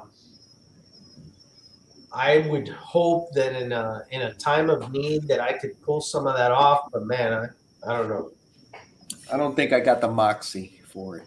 I think I talked about it with you guys once. I was reading this article that this guy wrote. Not an article. I think it was a Reddit or a subreddit of what you would need in a situation to be in a bunker for an extent. This is obviously a different scenario, but like say, you hear about people saying, "Oh, well, we'll go in the bunker," nuclear war, we'll go in the bunker, and then he started breaking down like the amount of water you need, the amount of rice, canned goods, the space you would need to make some sort of garden to be so, and then like you would need so much space and you would need to stack it up to the roof that it's almost like impossible. It's almost like there's no way. The amount of effort and time and money and preparation and like waste, washing, reusing every drop of water, it's just like, Jesus Christ. Just go outside and let the radiation eat you. It might be better to do that. Yeah. Like, if something went down like pretty horrific, that it would probably be more likely that it would be like The Walking Dead, right? I don't mean zombies. I don't mean zombies. I mean that dynamic where it's everybody for themselves and it's kind of vicious and Oh yeah, dude. It'll be every man for himself, dude. Yeah. That sounds like Miami, dude. Pretty But, much. but Regular day. real quick, listen to what you just said, right? And that's doing it here on Earth. Imagine how hard that is in space to accomplish that. It's almost fucking impossible, dude. To sustain yourself. To sustain that. It's almost if it's that hard here on Earth to do that on your own or whatever, and just in case something like that happens, that's space with nothing. The aliens will come help you. Yeah, it's an impossibility almost. Yeah, they talk about colonizing Mars and shit. Oh. Dude, those first people that go to Mars, they're gonna be like fucking not living well, dude. They're gonna be That's gonna be miserable. shitting in bags, eating crap, you know. And God forbid, let's say they're out there and they got supplies for a certain amount of time, whatever. Oh yeah, the mission's coming. They'll be here in 3 months. Dude, what if something fucking happens to that mission and they don't make it for whatever reason? Oh my God. Yeah, you gotta be self-sufficient. They gotta be able to have their own. Yeah. What's that movie, The Martian, with Yeah. what's this guy's name? Matt Damon. Yeah. And he has to like grow shit and fucking. He did like a couple of. Was it him? Did he do 2 space movies? I know Elysium? yeah, that's when he. What was it? Everybody lived on the Earth, and then the moon was the good place or some shit, where all the people with money lived or some shit. Wasn't that Elysium? I can only recall the Martian that he did. He also did Elysium, which was another space related. That was with Jodie Foster. Wow. Oh, she's in that? She was like the president. Yeah, she was like the one with the money, and he had like a special power or some shit. I forget it. It's been a while since I've seen that. The other one is Matthew McConaughey. He did Interstellar. I like that one. I do like that one. The whole bookshelf thing is kind of weird, but You didn't like it, huh? Yeah, I did. I think I like The Martian a little bit better, I like That's that. but I did like Interstellar. The Interstellar is pretty high up there. It's good. as a top It's the one with his father, right? His father was on a mission and all. Yeah, it was good. Interstellar, he's the father. He has a young daughter. Yeah. And Earth has become kind of barren and everything's dusty. There's dust storms and crops don't grow. And I think they're trying to find a way to go somewhere else. And they send him and other people off on this mission, and they go to like check other planets to see if they're habitable, I think. And then like some of the planets, time goes super fast, and other ones. And I don't. You know what? I might not have. There's one good. where they're looking at. I thought it was that one. That he's following his father, and his father got lost on a mission. No, that's the one with Brad Pitt. What's that one called? That's Brad Pitt. That's the one I'm thinking of. That's something Astra. Astra. Yeah, that's the one I'm thinking. Astra. I don't know if I've seen Interplanetary. I can't remember. Interstellar. Interstellar. I can't remember if I've seen that. Is Astra any good? It was okay. What I was surprised at who his father was, because he hadn't made a movie in a really long time. Who did it end up being his father? Tommy Lee Jones. Oh wow. That's right. And Yeah, then Interstellar's cool, dude. they go at it or something once he does find them, right? It's been a while. I don't remember too much. And then what happens in all that time travel? Well, I don't want to ruin it. You watch it. Yeah, you could ruin it. That's okay. I don't mind. Just like time gets fucked up, so like he comes back and his daughter's like way older than him and about to die and shit, and she's living on some thing out in space. You've probably seen these things where they're like in space where like there's these like loops and they have green on them, and it creates kind of like an atmosphere, and they have plants and shit, and then like he ends up visiting her there, but she's about to die and shit. It's kind of sad. Yeah. It's basically the same time continuum like in, Planet of the Apes, right? You go out into space. Oh yeah. You may have been out for 2 years, but 500 years have passed really on Earth or something like that, right? Yeah, they land on one planet that's a water planet that like minutes are like years on that planet. The longer they're there, the people back on Earth have aged, decades maybe.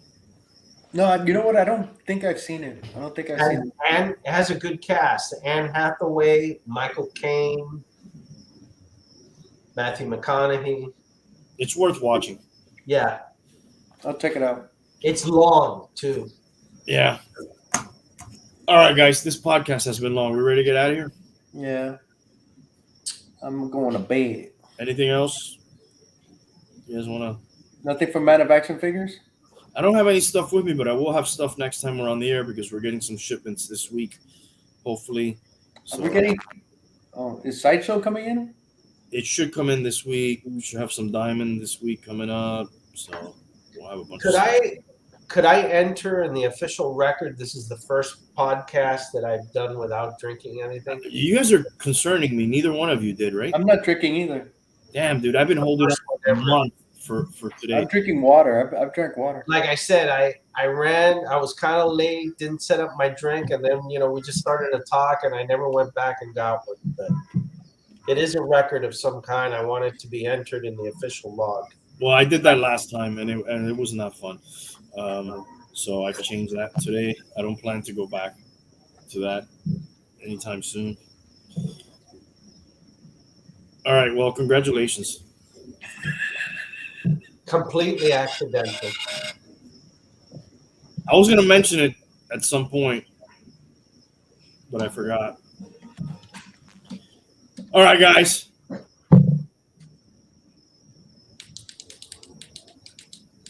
Why can't I get this to play?